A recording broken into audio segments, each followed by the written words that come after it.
Yes, good evening to all of you friends. We'll start the class at 9 p.m. Few more seconds to go.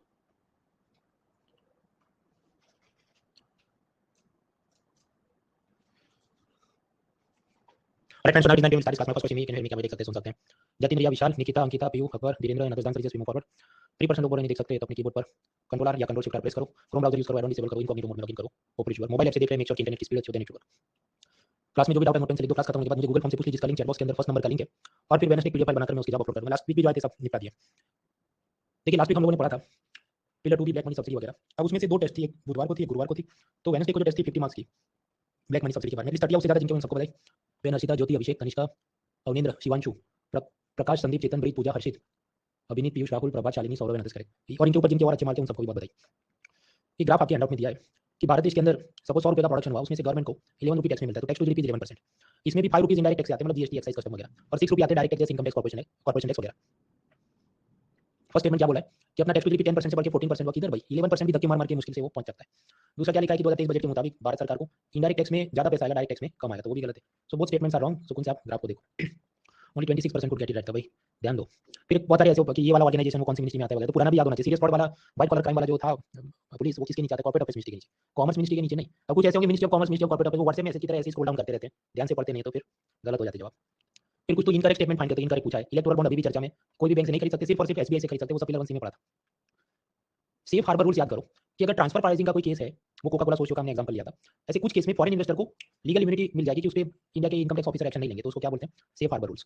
तो ये line में ऐसे जो जो concept है वो यूजुअली यूपीएससी एबीसीडी टाइप के क्वेश्चन में एक लाइन में पूछता है। 62% लोगों का ही करेक्ट हुआ। अब करीब 600 लोगों ने परीक्षा दी थी, इसका मतलब करीब कितने 360 पीपल गॉट इट राइट, तो बाकी सब लोग जो हैं 140 वो क्यों नहीं कर रहे? That was black money. उसके बाद गुरुवार को दूसरी टेस्ट थी, ये pillar 2 DD investment deficit FRBM वगैरह। एक तो मुझे तकलीफ इस बात की हुई कि वेडनेसडे की टेस्ट 600 लोगों ने दी, फिर ये फ्राइडे वाली टेस्ट थी मुश्किल से 400 लोगों ने, तो बाकी सब लोग एक दिन आपको और एक्स्ट्रा मिला तो बैकलॉग कंप्लीट करके आपको देना चाहिए परीक्षा।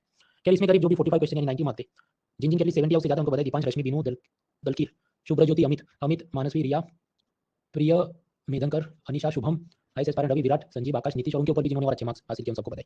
एक तो ये टेस्ट के अंदर बहुत सारे लोगों के स्कोर कारण कम होने का कारण मुझे क्या लगता है, उनकी एक्यूरेसी नहीं है। दे दनादन हर एक क्वेश्चन को टिक करना जरूरी नहीं है। Sometimes you have to cut your losses and keep it, वरना नेगेटिव मार्क्स में कट जाते हैं आपके स्कोर।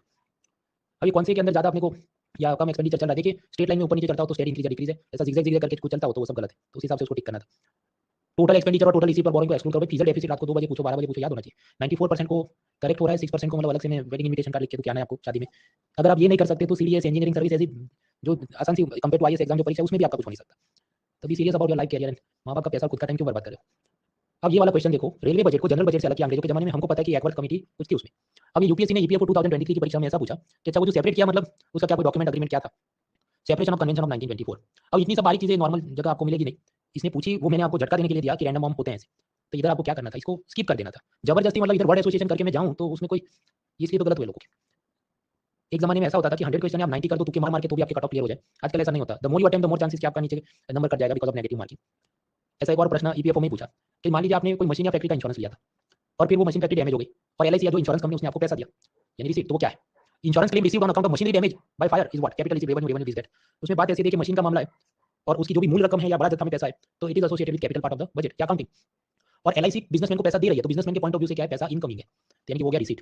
हाँ तो कैपिटल रिसीट तो क्या कैपिटल रिसीट। क्या अब ये तो इसने पूछा, फिर मैं भी नेट पे सर्च करने बैठा कि अच्छा ये इतना तो हम नॉर्मल बुक्स के अंदर इतना एसेट लायबिलिटी के नाम पे इतना बीकॉम अकाउंटेंसी तो दिया नहीं है, but they asked for UPSC के आईएएस एग्जाम में भी आप देखो कि उसको ऐसे आजकल पूछने की कुछ नहीं मची है। क्या तो इसका जवाब ये हुआ 62% का सही बात है। गलत हुआ तो फिर उनको ये भी सोचना है कि अगर मैं स्किप कर देता मेरा कितना रुक जाने वाला था। हमने फिर पढ़ा था मनी मल्टीप्लायर इफेक्ट, फिर ये स्पेकुलेटिव डिमांड ऑफ मनी और ट्रांजैक्शन और इन्फ्लेशन के क्या रिलेशन है, वो सब पिलर 1 2 में पढ़ा था। फिर हमने यहाँ पिलर 2 में देखा था कि जब टैक्सेशन को बढ़ाएंगे तो जीडीपी पर वो नुकसान करता है, नेगेटिव मल्टीप्लायर है। हाँ तो अलग अलग मल्टीप्लायर कौन सा ऊपर ले जाता है कौन सा नीचे ले जाता है, तो भाई सुकून से उसको टिक करना चाहिए। 42% ओनली गॉट इट राइट, तो पुराना भूलना नहीं चाहिए और टिक करे तो सुकून से उसे करो। सुकून से जो पढ़ना चाहिए पढ़ना चाहिए, तो वो बात मेरे को भी लागू होती है। अभी क्या देखो ये अपना लेटेस्ट पिलर 2D उसका पेज 458, उसमें क्या आर्टिकल 239, अब असल में मैं टाइप क्या कर रहा होगा 293, तो आप जानते हैं आप जब 3-4 बटन दबाते हैं आपका दिमाग भी कहीं और चला जाए, there is some typing mistake, तो क्या वो 239 नहीं होना चाहिए, वो 293 होना चाहिए। पर चिंता करने की जरूरत नहीं, कोर्स खत्म होगा फिर मैं करेक्शन फाइल, क्योंकि आप समझो और भी पिलर में एक दो जगह ऐसे टाइपिंग मिस्टेक है तो वो सब दुरुस्त करना, तो लास्ट में I will do it. So do not worry, वो मैं ऐप यूज करता हूं, टूडूइस्ट फ्री ऐप है टूडूइस्ट, आप लोगों को भी मैं रेकमेंड करता हूं उसको डाउनलोड। इसमें आप ऐसा सब रिमाइंडर डाल सकते हैं सीक्वेंस में, मतलब मेरे 6 पिलर है तो मेरे 6 ब्लॉक्स होंगे उसमें, और उसमें क्या चाहिए ऐड करना है, ये डिलीट करना है, ये वाली चीज नहीं आई थी वगैरह, सो इट हेल्प्स। क्या हम लोगों ने मनी बैंकिंग फाइनेंस इंश्योरेंस खत्म किया, बजट टैक्सेशन पिलर 2 खत्म किया। जो लोग लेट एडमिशन उनको मैं कहना चाहूंगा कि पिलर 1 2 आरबीआई की मॉनेटरी पॉलिसी खत्म करके, अदरवाइज अभी जो हम पढ़ेंगे इंटरनेशनल ट्रेड अगले 5 लेक्चर के लिए, वो आपको मजा नहीं आएगा उसमें। नाउ ऑब्जर्व, ये जो थर्ड पिलर है इसके इस वीक 3 लेक्चर है, अगले वीक 2 लेक्चर है, फिर समझो कि दिवाली का एक प्रकार से वेकेशन समझो। उसके बाद हम लोग वापस मिलेंगे लेकिन हम मिलेंगे 16 नवंबर को and that will be for the mains course. और वो मेंस कोर्स की हम बात कहां से शुरू करेंगे, पिलर 1 2 3 पढ़ेंगे, फिर वो थोड़े दिन पढ़ेंगे, फिर वापस प्रीलिम का रिज्यूम करेंगे। तो समझो एक्स्ट्रा पैसे नहीं है, इट इज लाइक नेटफ्लिक्स, पर वो अलग अलग दो कोर्स या दो प्लेलिस्ट हो रही है ताकि आपका सब खिचड़ी नहीं हो जाए, बहुत सारे हैंडआउट और पेजेस नहीं हो जाए। तो याद रखें। So now we go to pillar 3 international trade. एक बार बहुत ज्यादा उन्होंने इंटरनेशनल ऑर्गेनाइजेशन पूछ लिया। अगर आप 2022-23 के पेपर देखो तो आपको 11 मतलब इतना मैप्स दिख जाएगा, मैप्स और ज्योग्राफी के ऐसे मैप टाइप क्वेश्चन। ऐसा एक साल हुआ था कि बहुत सारे इंटरनेशनल ऑर्गेनाइजेशन पूछ लिए, पर फिर बाद में थोड़ा स्टेबल हो गया तो मतलब 3-4 क्वेश्चन आते हैं। यहाँ पर हम लोग क्या समझेंगे, international trade, balance of payment, IMF, world trade organization, agreement, G20 वगैरह। थियरी भी समझेंगे, करंट इशू भी समझेंगे, कंटेम्परेरी इशू भी समझेंगे 10-15 साल की। So when this 5 lectures are over it will make sense to you. हम लोग क्या नहीं समझेंगे, ट्रिवियल जनरल नॉलेज नहीं करेंगे। डेली इंपोर्ट एक्सपोर्ट इतना कम ज्यादा हुआ, रुपया डॉलर इतना कम ज्यादा, उसका कोई उपयोग नहीं है। पूरे साल का ट्रेंड पता होना चाहिए, पिछला देख लिया है और अगला हम देखेंगे जब 2024 फरवरी में बजट इकोनॉमिक्स सर्वे आ जाएंगे। So do not worry about it. ये जो पिलर 3 है इसको मैं 3 पार्ट में डिवाइड करता हूँ। 3A जहाँ पर इंपोर्ट एक्सपोर्ट एफडीआई पढ़ना है, जो आज और कल हम लोग पढ़ेंगे। 3B जहाँ पर balance of payment, currency exchange, forex, SDR, need, read, purchasing power, parity, ये सब समझना है, वहां तक हम पहुंचेंगे संडे को। पिलर 3C वो अगले थर्सडे फ्राइडे देख लेंगे, World trade Organization, international agreements वगैरह। So total there will be around 5 lectures. Pillar 3A का हैंडआउट मैंने अपलोड कर दिया है। वैसे सबको पता है, जो लोग नए जो जुड़े हैं, मेरी profile Mohan Patel academy search करके उधर जाओ और वहां पर आप ये पीसीबी 10 रफ्तार ऐसा नीचे स्क्रॉल डाउन करके देखो, वो है कोर्स पेज, उसको क्लिक करो, नया पेज खुलता है, उसमें अपडेट बटन पे क्लिक करो, राइट हैंड साइड से साइड बार खुलती है, उधर आपको सब ये माल मिल जाएगा। वीकली जो गूगल फॉर्म से डाउट पूछे, जो हैंडआउट है वगैरह। This is if you have PC और लैपटॉप, तो ये मेथड है। अगर आप मोबाइल ऐप से देख रहे हैं तो मोबाइल ऐप के अंदर कम्युनिटी वाले सेक्शन में जाओ, मेरी प्रोफाइल को फॉलो करो, उधर आप स्क्रॉल अप करोगे तो ये सब जो भी पीडीएफ वगैरह चीजें आपको मिल जाएगी। वहां पर जो पीडीएफ खुलता है तो फिर वहां 3 डॉट्स होते हैं कॉर्नर पे, उसको क्लिक करो तो फिर डाउनलोड पीडीएफ का बटन आता है, उससे आप डाउनलोड करें। मेरी टीचिंग स्पीड फास्ट है एंड आई एक्सेप्ट इट। देखिए यूपीएससी इज अ पिरामिड। कुछ जो कोचिंग वाले होते हैं वो क्या करते हैं, 3 महीने का कोर्स होता है, बेसिक रिक्रूट है, उसको ट्रेनिंग देके कंप्यूटर को फिर शूलेस कैसे बांधने, वो अपना काम है नहीं। तो आप पढ़ाई करते रहो, जो नहीं समझ आए तो रिकॉर्डेड सेशन वापस सुकून से देखो, 5-5 मिनट वीडियो देखो, पॉज करो, हैंडआउट पढ़ो वगैरह वगैरह। तो टीचिंग स्पीड इज फास्ट, इसमें मेरे कोई घमंड नहीं। आप समझो मैं इसको 2 साल भी चला सकता हूं ऐसा धीरे धीरे एक लाइन खींच खींच के, बट दैट इज। दूसरी एक बात, let's go to UPSC headquarter. Peon पूछ रहा है सर आजकल आपको किस टाइप के टॉपिक पूछने की खुजली मची है, और जो प्रोफेसर उसका जवाब है कि मुझे आजकल बीकॉम एमबीए टाइप का पूछने की खुजली मची है। फॉर एग्जांपल, और पीवाईक्यू भी भाई आपको सुकून से हैंडआउट 2-3 बार देखा, आपको क्लिक हो जाना चाहिए कहां कौन सा पीवाईक्यू देखा था।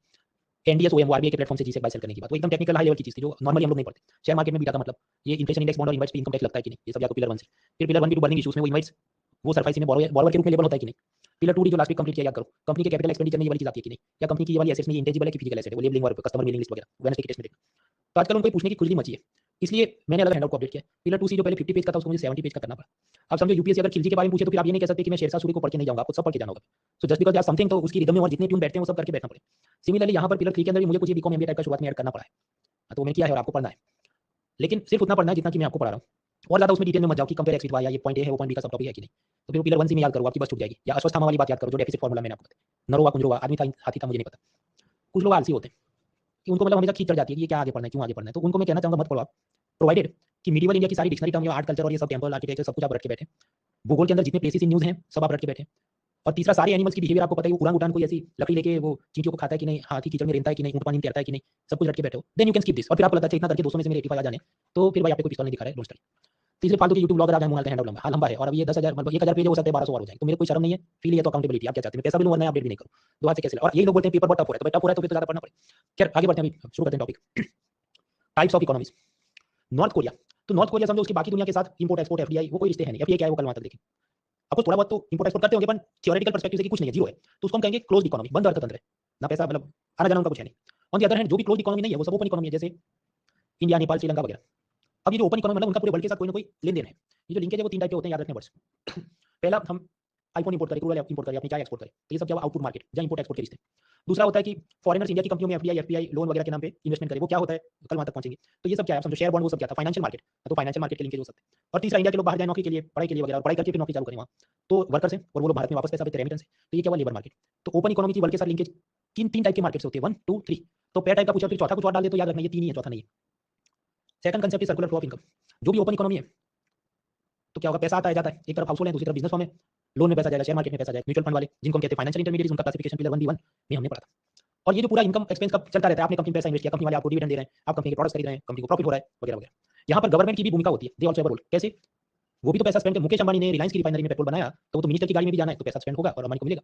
उसी तरह बैंक या लोन मार्केट या बाजार में अपनी गवर्नमेंट सिक्योरिटी इशू करके गवर्नमेंट भी डेफिसिट फाइनेंस करेगी, फिजिकल डेफिसिट कंप्लीट करेगी, जो हमने पिलर 2 में देखा। तो पैसा घूमते रहता है, that is circular flow of income. इसके बारे में पिलर 4 में और समझेंगे, अब इसमें हम डिटेल में नहीं जा रहे क्योंकि पिलर 4 जीडीपी में और समझना होगा।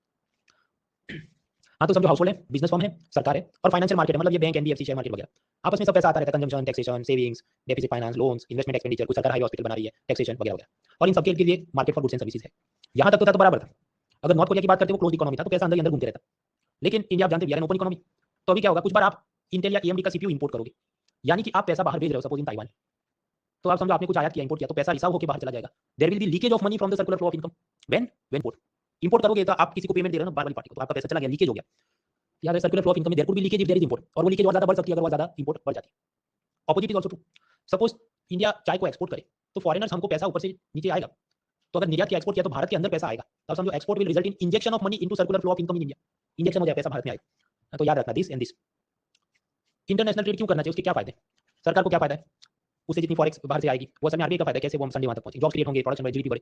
भारत के अंदर जितने लोग हैं, जितना रॉ मटेरियल है, उसका एफिशिएंट यूज करना है तो एक्सपोर्ट होना जरूरी है चीजों को। चाहे इंसानों के पास जितना ब्रेन है तो वो भी सब आईटी कॉल सेंटर बीपीओ में काम करके एक्सपोर्ट करेंगे अपनी सर्विस, तो पैसा मिलेगा। जितनी पब्लिक के पास इनकम बढ़ेगी वो खुद से अपने बच्चों के हेल्थ एजुकेशन वगैरह में इन्वेस्ट करेंगे, सरकार को टैक्स में इनकम बढ़ेगी तो वो भी हेल्थ एजुकेशन में इन्वेस्ट करेंगे। So overall there will be an improved standard of living, जीवन स्तर में सुधार होगा, स्वच्छ हवा, स्वच्छ सड़कें, अच्छी हॉस्पिटल, अच्छी सरकारी स्कूल वगैरह। दूसरा, कंपनियों को भी फायदा होता है, ज्यादा कस्टमर मिले, ज्यादा प्रॉफिट हो जाए, कैपेसिटी यूटिलाइजेशन बढ़ सके। Suppose there is a tea factory की जहां पर डेली 2000 पैकेट्स बनते हैं, लेकिन इंडिया के अंदर मान लीजिए 100 लोग उसको खरीदते हो, तो फिर ये जो चाय की फैक्ट्री है वो क्या अपना प्रोडक्शन थोड़ा कम कर देगी, कोई खरीद नहीं रहा है। इवन दो ही हैज द कैपेसिटी कि daily I can produce 2000 packets of tea, but India में तो इतने कस्टमर नहीं है, तो मैं ये मशीन को धीमा-धीमा ही चलाता हूं या 2 घंटे ही चलाता हूं आउट ऑफ द 8 आवर्स। लेकिन अगर वो एक्सपोर्ट करे नेपाल, बांग्लादेश, भूटान, तो उसकी सारी जो कैपेसिटी है मशीन की वो यूज कर पाएगा, so it will result in increased capacity utilization for his plant, machinery and factory. तीसरा, हो सकता है भारत में वाघ बकरी चाय हो, लिप्टन, जो भी दूसरी ऐसी वाताज वाली चाय है, तो अगर सपोज कोई कंपनी लिप्टन को ऐसा लगे कि वाघ बकरी वाला पूरा मार्केट कैप्चर कर लिया, हमारा कोई खरीद नहीं रहा है, तो फिर वो जाके एक्सपोर्ट करें, तो ठीक है मैं पाकिस्तान, बांग्लादेश, ब्रिटेन कहीं पर एक्सपोर्ट करता हूं। तो अगर कोई कंपनी को डोमेस्टिक मार्केट में बहुत ज्यादा इंटेंस कंपटीशन दिख रहा है, तो और उसको उससे बचना है, तो एक्सपोर्ट करके नए कोई ग्राहक ढूंढ सकता है। सपोज कोहिनूर बासमती बहुत महंगा वाला बासमती, हो सकता है इंडिया के अंदर लोग ना खरीदते हो क्योंकि उनको महंगा लगता है, then he can export and find someone, क्योंकि यहाँ पर लोग सस्ता अनाज वाला खरीदते हैं। So always you can find the right customers if you explore the export market. Customer को क्या फायदा है, अच्छे प्रोडक्ट्स मिलेंगे, अच्छी क्वालिटी, खासकर जब हम बाहर से अच्छी क्वालिटी के माल इंपोर्ट करते हैं। अब इसके बाद का मुद्दा बनता है, आप एक बिजनेसमैन है और आपको इंटरनेशनल ट्रेड या इंपोर्ट एक्सपोर्ट में उतरना है, तो कैसे उतर सकते हैं। मैंने टेबल ही बनाया, कौन कौन से तरीके, 5-6 तरीके, एक दो एग्जाम्पल लेंगे। सबसे पहला कि सीधा इंपोर्ट एक्सपोर्ट कर लो, कि रतन टाटा बाहर से स्टील इंपोर्ट करे और दुनिया को फिर वो नैनो कार एक्सपोर्ट करे। This is the easiest way to enter in international trade या बिजनेस। इसमें दो तकलीफ है, टैक्सेस, क्योंकि सामने वाला देश आपके प्रोडक्ट्स पे ज्यादा टैक्स लगा दे तो उसको कोई खरीदेगा नहीं। इस चीज को हम क्या प्रोटेक्शनिज्म, संरक्षणवाद, जो डोनाल्ड ट्रंप के जमाने में टाइट हुआ था, उस वक्त हम इंडिया से कोई बाइक या कार या कुछ भी 25% टैक्स मारे, तो 100 रुपए की चीज 125 में मिले, तो कौन अमेरिकन इंडिया की कार लेगा, नहीं लेगा। सो दैट इज द प्रॉब्लम। दूसरा हो सकता है जो अभी हुआ, एप्पल कंपनी जो पहले चाइना के अंदर अपने फोन बनवाती थी, उसने इंडिया में फोन की फैक्ट्री लगवा दी, और वो जो भी फैक्ट्री चलाते थे उन कंपनियों को मजा नहीं आ रहा था, तो उन्होंने रतन टाटा को बिजनेस बेच दिया। तो अब आईफोन कौन बनाएगा, जब ये टाटा बनाएगा। आपका टाटा कैसे बना सकते हैं, तो iPhone and Apple company, correct. पर ये कॉन्ट्रैक्ट मार्क मैन्युफैक्चरिंग है, एक प्रकार से समझो उसने ठेका ले लिया है कि तुम मुझे ब्लूप्रिंट दे देना, मैं उस हिसाब से बना दूंगा, आपको दे दूंगा, आप बेच देना अपने एप्पल शोरूम में, और उसमें पर मोबाइल फोन को जो थोड़ा थोड़ा पैसा मिले। सो that is contract manufacturing when Tata is making iPhones for Apple company. इसमें मेन चैलेंजेस क्या होगी, तो क्वालिटी कंट्रोल हो सकता है एप्पल कंपनी के टाइप, तो टाटा कंपनी के पास हो सकता है, तो उसको थोड़ी इनिशियली तकलीफ हो सकती है। दूसरी बात होती है प्रॉफिट शेयर की। समझो ये जो भी आईफोन प्रो मैक्स मान लीजिए 1.5 लाख रुपए का, कुछ क्रिटिक्स का कहना है कि असल में इसका जो कॉस्ट प्राइस है वो 40,000 रुपये है, उसमें जितना स्टील और वगैरह डाला होगा, टाइटेनियम एक्सेट्रा। तो क्या आपको लगता है कि बीच में जितना भी प्रॉफिट है वो सारा टाटा कंपनी नहीं हो सकता है, उसको ये कहा तुमको तो 2,000 रुपये मिलेंगे पर हैंडसेट, बाकी सारा प्रॉफिट कौन कौन है, एप्पल कंपनी। सो कॉन्ट्रैक्ट मैन्युफैक्चरिंग के अंदर लिमिटेशन होगी। अब टाटा अपना खुद का नया ही बना देते आईफोन तो कुछ अलग बात थी, पर उसके लिए बहुत सारी रिसर्च डेवलपमेंट करनी पड़ेगी, उनके पास पैसा नहीं हो। इंटरनेशनल ट्रेड बिजनेस में एंटर करने का तीसरा तरीका हो सकता है, फ्री कंपनी है, तो इंडिया में भी डोमिनो पिज्जा मिलते हैं, पर आप समझो अमेरिका वाले गोरे लोग इधर आके नहीं बना रहे तवे पर, उन्होंने पूरा फ्रेंचाइजी मॉडल बेच दिया है। एक कंपनी है जुबिलियंट फायर फूड वर्क्स, वो इंडिया का मास्टर फ्रेंचाइजी, मतलब इंडिया नेपाल वगैरह में जितने डोमिनो पिज्जा उसका काम वो देखता है, वो इंडिया की कंपनी। और फिर वो नीचे सब फ्रेंचाइजी में बाकी सब बिजनेसमैन या छोटे मोटे जिनके पास पैसे और इन्वेस्ट करने, वो कोई जमीन ढूंढेंगे, वहां अपना सब रेस्टोरेंट बनाएगा और डोमिनो का लोगो लगेगा, सब फ्रेंचाइजी। आप कहते हैं इसमें डोमिनोज की क्या भूमिका है, डोमिनो अपना ब्रांड लोगो आपको यूज करने देता है, पिज्जा की पूरी रेसिपी, रेस्टोरेंट का कैसे सीटिंग अरेंजमेंट होना चाहिए, डिलीवरी की ट्रेनिंग देता है, वगैरह वगैरह। So that is franchisee. So through franchisee also यहाँ पर समझो इंटरनेशनल प्लेयर इंडिया के मार्केट में एंटर करता है। तो याद रखना, जब सर्विस होती है, restaurant is a service, McDonald, Domino, Subway, ये सब क्या, they are providing service, food service. तो सर्विस के साथ वर्ड एसोसिएशन याद रखना कि फ्रेंचाइजी उसमें हो सकता है। Now think about Coca Cola या पेप्सी, वो क्या मतलब गुड्स, तो इसमें भी आप देखो पेप्सी या कोका कोला जो भी अमेरिका की कंपनी, तो क्या वो सब गोरे लोग इधर आके बोतल की फैक्ट्री में काम करते हैं, नहीं। इंडिया की कंपनी वरुण बेवरेजेस, उसको पेप्सी कंपनी ने लाइसेंस दे दिया कि ये हमारी सीक्रेट फार्मूला है, इस तरह से बनानी है पेप्सी और तुमने बेचनी है, और हमारा इसमें इतना शेयर या जो भी हो। तो यहाँ पर समझो सारा जो भी रिस्क लेना था फैक्ट्री बनाने का, प्लास्टिक की बोतल खरीदो, शुगर खरीदो, फ्रूट्स खरीदो, वो सब वरुण बेवरेज की जिम्मेदारी, और फिर वो सब सेल करेगा, पर लोगो किसका चलेगा, पेप्सी का। आपस में उनका रॉयल्टी शेयरिंग या प्रॉफिट शेयरिंग जो भी एग्रीमेंट हो। गुड्स में याद रखना लाइसेंस ही होता है, सर्विसेज में याद रखना फ्रेंचाइजी होता है। इंटरनेशनल बिजनेस में एंटर करने का चौथा या पांचवा तरीका है ज्वाइंट वेंचर, मतलब हीरो कंपनी जो इंडिया की वो मान उसका 50 और होंडा कंपनी जो जापान की उसका 50, हीरो होंडा। बाद में शायद इन्होंने ब्रेकअप भी हो गया, पर जब था तो क्या बोलते हैं उसको, ज्वाइंट वेंचर, दो कंपनी मिलकर बना रही। लास्टली स्टैंडर्ड चार्टर्ड बैंक मान लीजिए यूके के अंदर उसका मेन ऑफिस हो, और वो एक नई कंपनी रजिस्टर करे, स्टैंडर्ड चार्टर्ड इंडिया लिमिटेड, तो वो इंडिया की कंपनी हुई, और फिर आप शेयर होल्डिंग फाइंड करोगे तो 100% ओनरशिप ब्रिटेन की कंपनी के पास है। तो यहाँ पर समझो इंटरनेशनल ट्रेडर इंडिया में एंटर हुआ कैसे, होली ओन्ड सब्सिडियरी, 50 भी नहीं 100% मेरी शेयर होल्डिंग से मैंने कंपनी भारत में नहीं बनवाई है, पैदा करवाई है, और वो अब यहाँ पर बैंक का काम देखेगी। So these are the various models for entering into international trade. अब इसमें भी और छोटी छोटी मुद्दे हैं, वो सब आप हैंडआउट में देख लेना, क्योंकि उसको बीकॉम एमबीए टाइप की चीज पूछने की कुछ भी मत चाहिए, तो थोड़ी थोड़ी समझ होनी चाहिए, दैट्स इट। एक दो एग्जांपल मैंने दिए, बियॉन्ड दैट कंपेयर कॉन्ट्रास्ट, इसमें क्या फायदा, इसमें क्या नुकसान, वो सब एमबीए का पूछने मत आना, वो अपने लिए काम का नहीं है, उतना ज्यादा पढ़ने का मतलब नहीं। आगे अगर आपको इंपोर्ट एक्सपोर्ट करना है तो उसके लिए कौन कौन से डॉक्यूमेंट्स चाहिए, उसकी पूरी लिस्ट हैंडआउट में मैंने दी है। मैंने सीधे एग्जांपल डी से इनटू डी ऐसे सब बना के दिए, एक दो लाइन, जितना समझ आए खुद से पढ़ के, ठीक है, नहीं समझ आए उसको छोड़ देना है, लोड नहीं लेना है। मैं एक आपको पढ़ा नहीं रहा हूं, क्योंकि वो 20 मिनट पढ़ के खत्म करोगे, उसका 40 मिनट वीडियो करने बैठे तो मेन चीजें रुक जाएगी। क्योंकि आप समझो हम ये भी असल में पूछेगा कि नहीं, we are only looking at patterns, अगर खिलजी का पूछा तो हम शेरशाह सूरी का पढ़ के जाएंगे, पर शेरशाह सूरी नहीं भी पूछा तो क्या करोगे, so there is a risk कि मैं वीडियो लेंथ के हिसाब से how much time I should spend on explaining something, versus कि मैं आपको प्रिंटेड वो दे देता हूँ, टेक्स्ट या पीडीएफ दे देता हूँ और आप खुद से कितना कर सकते हो। तो ये वाला ऐसा पॉइंट है कि उसमें मैं एक या दो डॉक्यूमेंट आपको समझाऊंगा, बाकी आप हैंडआउट में देख लेना कि क्या सर्टिफिकेट ऑफ इंस्पेक्शन है, video certificate, certificate of origin, वो सब देख लेना अंदर दिया हैंडआउट में। एक समझते हैं बिल ऑफ एक्सचेंज। सपोज वाघ बकरी चाय अमेरिका में चाय एक्सपोर्ट करती है, तो एक्सपोर्टर है, वैसे तो सीधा नेफ्ट आरटीजीएस पैसा ट्रांसफर के तो बराबर है, पर कई बार पूरा काम एक प्रकार से समझो क्रेडिट पे चलता है या उनका लोन पे चलता है कि अमेरिका वाली पार्टी आप अभी दे दो, after 2 months I will pay, I don't have money right now वगैरह वगैरह। तो ऐसी सिचुएशन में वाघ बकरी एक डॉक्यूमेंट ड्रॉप करेगी जिसको कहेंगे bill of exchange for import export. उसमें लिखा होगा कि डियर इंपोर्टर, कौन ये अमेरिकन भाई साहब, please pay $5000 for the consignment of Wagh Bakri chai to my banker SBI in the deadline, जो भी उसने लिखा कि 90 डेज में चुका देना, मैं माल भेज रहा हूँ। और ये कहे ओके आई एक्सेप्ट, वो उधर अपना साइन कर दे जो भी स्टैम्प पेपर टाइप का हो, तो ये बन गया बिल ऑफ एक्सचेंज। और फिर ये जो इंपोर्टर है उसकी जिम्मेदारी है कि उसने एसबीआई को वो पैसे ट्रांसफर करने। वाघ बकरी वाले का उधर करंट अकाउंट होगा तो एडजस्ट कर लेगा। कुछ बार ऐसा होगा कि एसबीआई वाले ने उसको एडवांस में या लोन में या ओवरड्राफ्ट में पैसा दिया होगा, फिर उन्होंने ऐसे सेटिंग किया होगा भाई मैं उधर एक्सपोर्ट कर रहा हूँ, वो वाला तुमको पैसा दे देगा वगैरह। तो इस टाइप का ये गेम चल रहा है। अब यहाँ पर एसबीआई को क्या फायदा है, अगर इंपोर्टर 90 डेज में पेमेंट कर दे तो कोई ब्याज नहीं मांगेगा एसबीआई, बट सपोज 90 डेज की बात करेगा तो फिर एसबीआई कहेगा अच्छा इसमें मुझे इतना ब्याज भी चाहिए, and this guy will have to pay क्योंकि उसने सब स्टैम्प पे साइन किया होगा, क्या agree. So like that banker will make some profit. और ये भी नेगोशिएबल इंस्ट्रूमेंट होता है, मतलब मान लीजिए 90 डेज बाद आना है, एसबीआई को 40वें दिन ही जरूरत पड़ गई तो हो सकता है वो पंजाब नेशनल बैंक को ये डिस्काउंट पे बेच दे और फिर ये जो इंपोर्टर है पंजाब नेशनल बैंक को पे करता फिर। वो सब क्या पिलर 1 से याद करो, sold at discount bought at face value क्या होता है। अब कुछ लोग इसमें बहुत ज्यादा खिचड़ी बनाना शुरू कर देंगे कि ये देखो बिल ऑफ एक्सचेंज, तुमने इंपोर्ट एक्सपोर्ट का कुछ बताया, बिल ऑफ एक्सचेंज की बात करी थी शॉर्ट टर्म डेट इंस्ट्रूमेंट में, फिर एक टीआरईडीएस वाला मैकेनिज्म था कि एमएसएमई वाला अनपेड इनवॉइस को प्लेस करके पैसा लोन में लेता है, फैक्टरिंग उसके साथ जुड़ा कांसेप्ट था, तो ये उससे सिमिलर या डिफरेंट कैसे है। तो मैं आपको कहना खिचड़ी मत करो, एक स्लाइड को एक स्लाइड में याद रखो, वहां पर जो पढ़ा था वो भी एक स्लाइड को एक स्लाइड में याद करो। फोटो फ्रेम को कनेक्ट कब करना होगा कि रेपो रेट से इंफ्लेशन बढ़ेगा कि नहीं, मनी सप्लाई चेंज होगा कि नहीं, तब करना। इधर कंपेयर कॉन्ट्रास्ट करने हर चीज को मत देखो, otherwise you will get lost in all this. ये तो एक डॉक्यूमेंट हुआ, ऐसे और भी बहुत सारे हैं, वो सब आपके हैंडआउट में दिए, वो आप देख लेना। And user certificate, shipping courier related documents, Indian क्या होता है, कोटेशन क्या होता है, एक एक लाइन में याद रखना है। तो हमने अब तक समझा बेसिक जो मुझे इंटरनेशनल ट्रेड के नाम पे थोड़ी बहुत हमको बीकॉम एमबीए टाइप की समझ लेनी थी, हो सकता है उसमें और टॉपिक ऐड करने पड़े अगर नए इकोनॉमिक्स वाले कुछ और नई बातें करें, बट अंटिल दैट हैपेंस इतना काफी अभी के लिए। अभी हम लोग एक ब्रेक लेंगे और ब्रेक के बाद समझेंगे कि ये बैलेंस ऑफ पेमेंट क्या होता है, उसके अलग पार्ट्स क्या होते हैं वगैरह। So let's take a break for 5 minutes then we move forward.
Three more minutes.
Ten more seconds.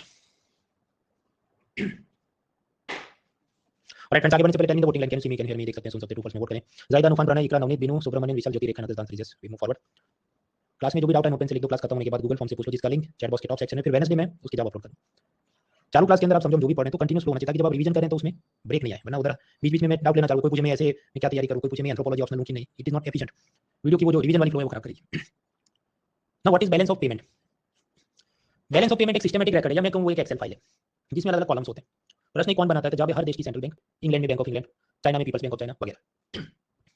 कैसे बनाते हैं, देखो एक्सेल फाइल है वो तो कोई भी कॉलम ए में कोई कुछ लिख दे, कॉलम बी में कोई कुछ लिख दे, तो फिर वो तो जमेगा नहीं। एक यूनिफॉर्म फॉर्मेट होगा कि कॉलम ए में ऐसा लिखना है, कॉलम बी में ऐसा लिखना है। तो उसके लिए इंटरनेशनल मॉनेटरी फंड यानी आईएमएफ उसने एक मैनुअल बनाया और छठा एडिशन उसका चलता है, तो balance of payment manual version 6 उस हिसाब से लिखना है। कौन से फॉर्मेट में लिखना है, क्योंकि आप जानते हैं एक्सेल में डेटा एंट्री करनी, नंबर्स लिखने, तो रुपया लिखना है, डॉलर लिखना है क्या, तो जो भी ट्रांजेक्शन हो रहे हैं उसको डॉलर में कन्वर्ट करके लिखना है। हो सकता है इंडिया ने नेपाल को पैसा भेजा, रुपया करेंसी में सीधा ही दे दिया ओपन, इधर लिखना है तो डॉलर में वैल्यू क्या था उस वक्त कन्वर्ट करके लिखना है। So it is a systematic record. Systematic record है तो अपन किस चीज का systematic record? It is a systematic record of the economic transactions between residents and non residents of a country. निवासी और गैर निवासियों के बीच पैसों का लेन देन है, उसका ये हिसाब है। समझो सिटीजन नहीं लिखा है, रेसिडेंट लिखा है। Jacqueline Fernandez is not citizen of India, वो जो भी सिंगापुर या श्रीलंका या कहीं और से बट रहती इंडिया में तो रेसिडेंट। टॉम क्रूज या Arnold they are non residents of India, क्योंकि वो रहते हैं अमेरिका में। Now suppose Jacqueline sends $10 to Tom Cruise, Christmas का गिफ्ट कार्ड या कुछ, तो इंडिया के पॉइंट ऑफ व्यू से सोचो हमारे $10 चले गए तो हम लिखेंगे माइनस, और अमेरिका की जो सेंट्रल बैंक है यूएस फेडरल रिजर्व, वो क्या लिखेंगे कि अमेरिका में $10 आए तो प्लस, मतलब वो लिखेंगे क्रेडिट। ये मिरर जैसा है, जो हमारी एसेट है वो सामने वाले की लायबिलिटी है, उसी तरह जो हमारा पैसा डेबिट हुआ कट हो गया तो सामने वाले का क्रेडिट हुआ ऐड हो गया। Reverse is also true. Suppose Arnold Salman Khan को $20 भेजे कि मुझे तुम्हारी बीइंग ह्यूमन वाली टी शर्ट चाहिए, तो इंडिया की सेंट्रल बैंक यानी आरबीआई क्या लिखेगी, प्लस $20 इंडिया में आए, यानी हम लिखेंगे क्रेडिट, क्रेडिटेड टू इंडिया। यहाँ क्रेडिट का मतलब लोन मत समझो, लोन वाली बात वो सब शेयर मार्केट बैंक वगैरह में, इधर हम बात करें क्रेडिट का मतलब क्या है कि पैसा इंडिया में इनकमिंग है, इनकमिंग। और अमेरिका के पॉइंट ऑफ व्यू से क्या है, ये उधर से गए ना तो उधर वो लिखेगा माइनस, तो वो कहेगा -$20 डेबिट हो गए। सो that is balance of payment. कहीं डेबिट हो रहा है तो सामने वाले को क्रेडिट हो रहा है, कहीं से आ रहा है तो उनका डेबिट है तो अपना क्रेडिट। तो समझो हर एक देश ने ऐसी अपनी एक्सेल फाइल बनाई है और हर एक का फॉर्मेट सेम है कि ऐसा credit debit plus minus dollar sign में लिखना है। फिर ये सारे अलग अलग देशों के सेंट्रल बैंक्स उस फाइल को ईमेल कर देंगे इंटरनेशनल मॉनेटरी फंड आईएमएफ को, और फिर आईएमएफ उन सारी एक्सेल फाइल को कंबाइन करेगा। तो कंबाइन करेगा तो सोचो क्या होगा, एक तरफ कॉलम में लिखेगा शाहरुख का क्रेडिट तो 20 10 तो कितना हो गया 30, और दूसरी तरफ लगेगा सब देशों का टोटल डेबिट। तो इंडिया से जैकलिन ने भेजे -$10, अमेरिका से आर्नोल्ड ने भेजे इंडिया को -$20, तो नेट डेबिट भी क्या -10 + 20 30। तो फिर ये +30 -30 इनको आप कंबाइन करोगे तो क्या आएगा जवाब 0। तो पूरी दुनिया का नेट बैलेंस ऑफ पेमेंट क्या होगा 0, बिकॉज कहीं से पैसा आया तो कहीं गया है, कहीं से गया तो कहीं आया है, तो प्लस माइनस 0 हो जाएगा। तो नेट फ्लो ऑफ मनी क्या है 0।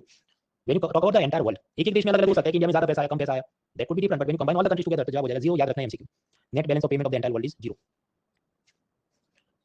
अब कुछ लोग कहेंगे नहीं, पर कुछ लोग ये हवाला से 2 नंबर में बिटकॉइन में छुपा छुपा के पैसा भेजेंगे तो क्या हो सकता है, इनकमिंग 30 लिखा आउटगोइंग 32 लिखा, तो फिर क्या होगा, ये तो जवाब 0 नहीं आएगा। तो भाई वो जो 2 है उसको हम लिख देंगे एरर है, ओमिशन है, वो कैप्चर नहीं हुआ, तो उसको प्लस माइनस कर देंगे, उसको भी माइनस कर दो, then the answer will be 0। तो वो तो उनकी एडजस्ट करने की बात है, need not worry about it. If they can not get the answer 0, वो बोल देंगे जितना 0 से दूर है वो सारा एरर और ओमिशन है, ये ब्लैक मनी या बिटकॉइन या कहीं छुपा छुपा के गया है। प्रश्न, ये तो तुमने बोला कि रेसिडेंट और नॉन रेसिडेंट का ट्रांजेक्शन है, बट व्हाट इफ 2 सिटीजन के बीच ट्रांजेक्शन हो रहा, मान लीजिए रोमन सैनी अनअकैडमी फाउंडर वो बेंगलोर में बैठे हो और मैं बैठा हूं गुजरात में, तो वो मुझको पेमेंट भेजे तो आप लिखोगे बैलेंस ऑफ पेमेंट में जावे नहीं, क्योंकि यार रेसिडेंट नॉन रेसिडेंट है, दोनों जने रेसिडेंट हो गए, दोनों भारत में रहते हैं, तो फिर तो वो सब डेटा एंट्री करनी नहीं है। When do you have to do data entry, जब इंडिया से पैसा बाहर आता है जाता हो, विद इन इंडिया एक आदमी दूसरे पैसा दे रहा है, वो सब यहाँ पर नहीं लिखना है। नेक्स्ट क्वेश्चन, व्हाट इफ मैं प्रियंका चोपड़ा की तरह अमेरिका चला जाऊं कि उधर जब मैं हॉलीवुड जैसा जो कोचिंग इंडस्ट्री होगा उधर पढ़ाऊंगा, तो फिर मैं सिटीजन इंडिया का रहूं लेकिन रेसिडेंट अमेरिका का बन जाऊं। In that case also suppose Unacademy का अमेरिकन कोचिंग वाला बिजनेस हो और वो मुझे पेमेंट करे, तो लिखना है कि नहीं लिखना है। अब उस केस में बात ऐसी है कि वो सारी चीज़ों के खुलासे आईएमएफ के balance of payment manual number 6 में लिखे होंगे कि किस केस में मुझे नॉन रेसिडेंट की लिमिट होगी ना, 200 डेज के बाद तुमको नॉन रेसिडेंट गिनना है इंडिया का वगैरह वगैरह। तो how many days you stay abroad, उस हिसाब से आप रेसिडेंट या नॉन रेसिडेंट इंडिया के कहे जाएंगे, उस हिसाब से आपकी data entry balance of payment manual में होगी कि नहीं होगी वो करेंगे। अब वो एक्जैक्टली कितने दिन है, थ्रू 36 डे वगैरह, वो हमारे काम का नहीं, पूरा मैनुअल हम पढ़ने नहीं बैठेंगे, not important. Sufficient to know कि जो ट्रांजेक्शन है वो सिटीजनशिप पे नहीं रेसिडेंसी पे डिपेंड करते हैं। रेसिडेंसी डिसाइड कैसे होती है, साल में कितने दिन आप उस देश में रहते हैं। क्या हमने समझा बैलेंस ऑफ पेमेंट की डेफिनेशन। नाउ द रिप्रेजेंटेशन कि उसको एक्सेल फाइल में डेटा एंट्री करनी है तो क्या क्या कॉलम बनेंगे। एक कॉलम बनेगा करंट अकाउंट का, दूसरा कॉलम बनेगा कैपिटल एंड फाइनेंशियल अकाउंट का। कैपिटल एंड फाइनेंशियल अकाउंट में क्या आएगा, शेयर बॉन्ड लोन्स टाइप का जो पैसा आता जाता है, तो foreign direct investment, foreign portfolio investment, ये क्या है इसको हम कल देखेंगे। अभी के लिए समझो यार investing some money in shares and bonds. उसी तरह लोन का पैसा आ गया, एक्सटर्नल कमर्शियल बोरोइंग जो भी लोन है असल में उसका पैसा आ गया। नॉन रेसिडेंट्स, सपोज कमला हैरिस, उसने इंडिया के एसबीआई बैंक में पैसा डिपॉजिट किया, उसने एलआईसी से इंश्योरेंस पॉलिसी ली, उसने इंडिया के अंदर कोई पेंशन प्रोडक्ट खरीदा, तो वो जितना पैसा आ गया। और आरबीआई का खुद का फॉरेक्स रिजर्व वो क्या है वो हम संडे समझेंगे। तो ऐसे जो भी ट्रांजेक्शन है इसे हम लोग एक्सेल फाइल में लिखेंगे, पर वो कॉलम होगा कैपिटल एंड फाइनेंशियल अकाउंट। और उसके अलावा वाला मतलब एवरीथिंग एल्स वो सब हम लोग लिख देंगे करंट अकाउंट में। कि नॉन रेसिडेंट के बीच पैसों का ट्रांजेक्शन हो रहा है जिसमें गुड्स एंड सर्विसेज का इंपोर्ट एक्सपोर्ट होता है, या किसी को सैलरी मिल रही थी, शेयर्स खरीदे उसका डिविडेंड जा रहा था, बॉन्ड खरीदे उसका इंटरेस्ट जा रहा था, या फिर सेकेंडरी इनकम मतलब बिना काम किए मेहनत किए पसीना बहाए ऐसे पैसा है। फॉर एग्जांपल रेमिटेंस, केरला या कनाडा के वर्कर ने मिडिल ईस्ट या कनाडा में मतलब किसने काम किया तो उसने पसीना बहाया, उसकी फैमिली को वो पैसा इंडिया में सेंड किया तो उसकी फैमिली ने पसीना नहीं बनाया, they not work but they directly got the money, तो वो सब रेमिटेंस का पैसा, गिफ्ट का पैसा, डोनेशन का पैसा, वो सब क्या है सेकेंडरी इनकम। तो इसी सेकेंडरी इनकम को भी आप लिखेंगे किधर करंट अकाउंट। तो ये जो मैंने आपको क्लासिफिकेशन बताया ये आरबीआई की एक्चुअल मेथड है, वास्तविक जिंदगी में वैसे बनाती है current account, capital and financial account. लेकिन हम लोग एनसीईआरटी की टेक्स्ट बुक क्लासिफिकेशन मेथड समझेंगे, क्योंकि जो यूपीएससी एमसीक्यू पूछती है, थियरी क्लासिफिकेशन पूछती है, वो वहां से ज्यादा होता है कंपेयर टू आरबीआई का असली मेथड जो है। तो असली मेथड मैंने आपको बताया, पर इसमें बहुत दिमाग नहीं खर्च करना, हम लोग जो पढ़े वो टेक्स्ट बुक वाला मेथड समझते हैं। तो टेक्स्ट बुक वाला मेथड क्या है, एनसीईआरटी में जो दिया है कि बैलेंस ऑफ पेमेंट उसके 2 पार्ट्स होते हैं, एक्सेल फाइल में आपने 2 कॉलम बनाने, capital account and current account. Capital account में क्या लिखना है, इंडिया बनाम पूरी दुनिया में कैपिटल के नाम का जो पैसा आता जाता है, मतलब इन्वेस्टमेंट के रूप में एफडीआई, एफपीआई, शेयर्स, बॉन्ड्स में इन्वेस्ट हो रहा है, एक्सटर्नल बोरोइंग लोन के नाम पे भारत सरकार ने वर्ल्ड बैंक से लिया, प्राइवेट कंपनी ने अमेरिका से लिया, वो सारा इधर आपको लिखना है। So capital account will deal with capital transactions. और निवेश और कर्ज के सिवाय का एवरीथिंग एल्स जो भी है रेसिडेंट नॉन रेसिडेंट के भी ट्रांजेक्शन वो सारा आपको लिख देना है करंट अकाउंट में। So everything else you right in the current account like import export remittance gift donation वगैरह। ओके, अभी कैपिटल अकाउंट को भूल जाओ, उधर हम चलेंगे कल सैटरडे। अभी सिर्फ फोकस करते हैं करंट अकाउंट को। करंट अकाउंट की कुछ बार ये होता है आप कार इंपोर्ट करते हैं और सामने पैसा जा रहा है, so you can see it with your naked eyes, आपको दिखता है कि हाँ पैसा आया गया, सामने माल आया गया, तो इसको हम कहें विजिबल ट्रांजेक्शन या visible account of the current account. दृश्यमान है, आप देख सकते हैं कि something is coming and going, तो उसके जो पैसे आते जाते हैं, मतलब उसमें हम लिखिए गुड्स, गुड्स का इंपोर्ट एक्सपोर्ट होगा। अब उसमें समझो कि मान लीजिए 100 करोड़ का हमने एक्सपोर्ट किया, लेकिन 280 करोड़ का हमने इंपोर्ट किया, तो जितना इंपोर्ट किया मतलब अपना पैसा बाहर चला गया, तो हमें माइनस साइन लिखनी होगी। तो एक्सपोर्ट किया पैसा अंदर आया तो प्लस साइन लिखा, इंपोर्ट किया पैसा बाहर गया माइनस लिखा, तो फिर नेट जो जवाब आएगा वो क्या हो जाएगा, suppose -180। So that will B net deficit. याद रखना है ये जो अकाउंट होता है विजिबल वाला गुड सर्विसेज का, उसमें हमेशा डेफिसिट होगी, क्योंकि ऑब्वियसली जितना gold, crude oil, fertilizer, raw material हम लोग इंपोर्ट करते हैं वो बहुत ज्यादा है कंपेयर टू हम जितना माल सामान एक्सपोर्ट करते हैं। अब यहाँ पर आपको थियरी समझाने के लिए मैं डेटा यूज करूंगा 2018-19 का। आपका अभी लेटेस्ट डेटा दो ना, लेटेस्ट डेटा में तकलीफ क्या है, देयर आर टू प्रॉब्लम्स। पहला, जो कोरोना वाले वर्ष गए 2020 और 21, उस वक्त का डेटा वो एबनॉर्मल है, उसको पढ़ के हमें जो थियरी के नॉर्मल सिद्धांत है वो समझने में मदद नहीं मिलती, it does not help learning concepts. 2022-23 की बात करो, ये यूक्रेन वॉर, यूएस पेट टैपिंग वगैरह के चलते वापस ऐसा ही सब टर्बुलेंस है, अस्थिरता है। आपको उसको हमने समझना है, पर वो करंट के हिसाब से समझना है, थियरी के साथ उसकी खिचड़ी करेंगे तो मजा नहीं है। तो ट्रेडिशनल जो थियरी समझ रहे हैं अभी, so we are not using those years, we are using a stable year, कौन सा 2018। दूसरी बात, फाइनेंशियल ईयर आप जानते हैं 31 मार्च को खत्म होता है, लेकिन आरबीआई का बैलेंस ऑफ पेमेंट का डेटा तब नहीं आता है, क्योंकि उसको पूरे फाइनेंशियल ईयर का भी डेटा, एरर, ओमिशन वो सब चेक करना पड़ता है। तो असल में आरबीआई डेटा कब देता है, जून में। इकोनॉमिक सर्वे आता है जनवरी में, तब समझो 2023 का इकोनॉमिक सर्वे आया होगा, उसने जून 2023 का तो दे नहीं सकते भाई, वो कोई डॉक्टर स्ट्रेन तो है नहीं कि आगे चल के टाइम मशीन में वापस लेके आए। फिर वो कुछ बार क्या करते हैं, 2 हाफ में डेटा देते हैं कि अप्रैल से सितंबर, मतलब first half of the year and then second half of the year, जो भी अक्टूबर से लेकर अगले साल का मार्च। ऐसी सब क्वार्टरली डेटा पढ़ने में कोई मजा नहीं है, पूरे साल का डेटा है वो देखना चाहिए। तो अभी 2023 का भी पूरे साल का डेटा कब आएगा, नेक्स्ट ईयर फरवरी तक, जब ये लेटेस्ट इकोनॉमिक सर्वे 2024 तब देखेंगे, तभी ये सब क्वार्टरली डेटा टाइम वेस्ट नहीं करेंगे। सो बेसिकली हम कौन सा डेटा देख रहे हैं 2018 का, क्योंकि थियरी समझती, करंट अफेयर्स के डेटा देखने नो प्रॉब्लम, वो फी में हम देखेंगे अगले साल 2024 सीरीज में। Okay, so I am talking about current account. अब करंट अकाउंट के अंदर मैंने आपको बताया विजिबल पार्ट गुड्स का इंपोर्ट एक्सपोर्ट किया, और उसमें सब डेफिसिट है $180 बिलियन का। फिर हम बात करें सर्विस एक्सपोर्ट की, इंडिया से software, call centre, marketing, digital advertisement, कुछ ना कुछ इंपोर्ट एक्सपोर्ट होते रहता है। ये ऐसी चीज़ है उसको आप देख नहीं सकते, इट इज नॉट विजिबल, मतलब of course it is visible, Google में आपने डिजिटल एडवर्टाइजमेंट को क्या बात से देख सकते हैं, but not in normal sense, वो सब समझो डिजिटली जा रहा है। तो यहाँ पर क्या हो रहा है कि हमने एक्सपोर्ट किया $208 बिलियन का, एक्सपोर्ट क्या होगा, ये इन्फोसिस, टाटा कंसल्टेंसी, विप्रो वगैरह ने जो भी सॉफ्टवेयर सर्विसेज कंसल्टेंसी वो सब एक्सपोर्ट किया होगा। और सामने हमने जो इंपोर्ट किया होगा फेसबुक के एड्स, नेटफ्लिक्स की सर्विस वगैरह, जो $126 बिलियन। तो आप समझो एक्सपोर्ट है उतना पैसा इंडिया में, तो प्लस है, इंपोर्ट हुआ पैसा बाहर चला गया, लीकेज हिसाब है, माइनस किया, नेट जवाब क्या आएगा, 200 माइनस 126 जाएगा प्लस 82 सरप्लस। तो याद रखना है current account sub topic invisible part, sub topic services का जो इंपोर्ट एक्सपोर्ट होता है उसमें normally we are in surplus. तो कॉमन सेंस की बात है, हम जितना बाहर इंपोर्ट है उससे ज्यादा अपनी ये जो आईटी बिजनेस प्रोसेस आउटसोर्सिंग वाली चीज है, we are more powerful, so we export more. Notable services के नाम ले जो हम एक्सपोर्ट करते हैं, software, information technology, business process outsourcing, consultancy, product design, clinical trial, travel tourism, cargo transport वगैरह। सामने जो सर्विसेज हम लोग इंपोर्ट करते हैं, कंसल्टेंसी का मतलब क्या होता है कि सपोज आप किसी को बताइए काम कैसे करना है, कि suppose someone is running a business और फिर आप अच्छा इसमें और ऑप्टिमाइजेशन करने के लिए आप ऐसा नहीं ऐसा करो, ऐसी जो सलाह दी जाए उसको कहते हैं कंसल्टेंसी। मैं अपने भविष्य में क्या करूँ, आप एस्ट्रोलॉजर के पास जाओ, ज्योतिष के पास, तो वो क्या करे, कंसल्टेंसी करे, आपको सलाह दे रहा है कि तुम ऐसा करो। ज्योतिष ने मुझे कहा कि तुम डेयरी का बिजनेस करो, तुमको उसी में प्रोग्रेस है, उधर कुछ नहीं, मतलब बाकी तुम्हारा कुछ नहीं हो सकता। And then I am in coaching industry, आप समझ सकते हैं कि वो मतलब कोई पैरेलल यूनिवर्स होना, जहाँ पर मैं डेयरी का धंधा करता हूँ। नाउ इंपोर्ट, कौन सी सर्विस हम इंपोर्ट करते हैं, बिजनेस सर्विस जैसे डिजिटल एडवर्टाइजमेंट, ट्रैवल। अब समझो जब इंडिया से कोई मॉरिशस या स्विट्जरलैंड घूमने जा रहा है तो हम वहाँ की टूरिज्म सर्विस को इंपोर्ट करें। कार्गो ट्रांसपोर्ट, इंडिया से हमने चाय का कंसाइनमेंट एक्सपोर्ट करना है, हमारे पास बड़ा शिप नहीं है, मान लीजिए हम सिंगापुर या अफ्रीका से कोई शिप को किराए पे लेते हैं, जैसे टैक्सी किराए पे या ट्रक किराए पे लेते हैं, ये भी ले सकते हैं। So suppose you hire American ship to transport Indian maal, तो वो कार्गो ट्रांसपोर्ट क्या है, एक जात की शिपिंग सर्विस जो हमने इंपोर्ट की। नाउ ये जितने भी प्लस माइनस हमने करे, यहाँ पर समझो ये जो गुड्स और सर्विसेज है, यहाँ पर जो इंपोर्ट एक्सपोर्ट होता है उसके साथ जुड़ा कंसेप्ट है balance of trade, which is talking about total import and export.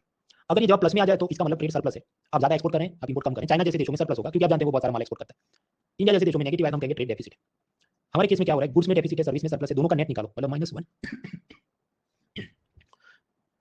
-180 plus 82 आएगा -98, तो ओवरऑल डेफिसिट हो जाएगा घाटे में। अब प्रश्न होता है कि बैलेंस ऑफ ट्रेड, उसमें क्या प्लस माइनस करना है। इंटरनेशनल मॉनेटरी फंड जिसका balance of payment manual number 6 वो क्या कहता है कि बैलेंस ऑफ ट्रेड का मतलब है गुड्स का इंपोर्ट एक्सपोर्ट भी गिनो जो भी 180 हुआ, और सर्विस का इंपोर्ट एक्सपोर्ट भी गिनो जो भी 82 हुआ। तो ये माइनस था, ये प्लस था, दोनों का नेट निकला जो भी 90, तो इसकी हम बात करें that is balance of trade. जबकि एनसीईआरटी क्या बोलता है कि बैलेंस ऑफ ट्रेड में सिर्फ तुम गुड्स यानी वस्तुओं की बात करो, ये सर्विसेज की बात उसमें मत करो।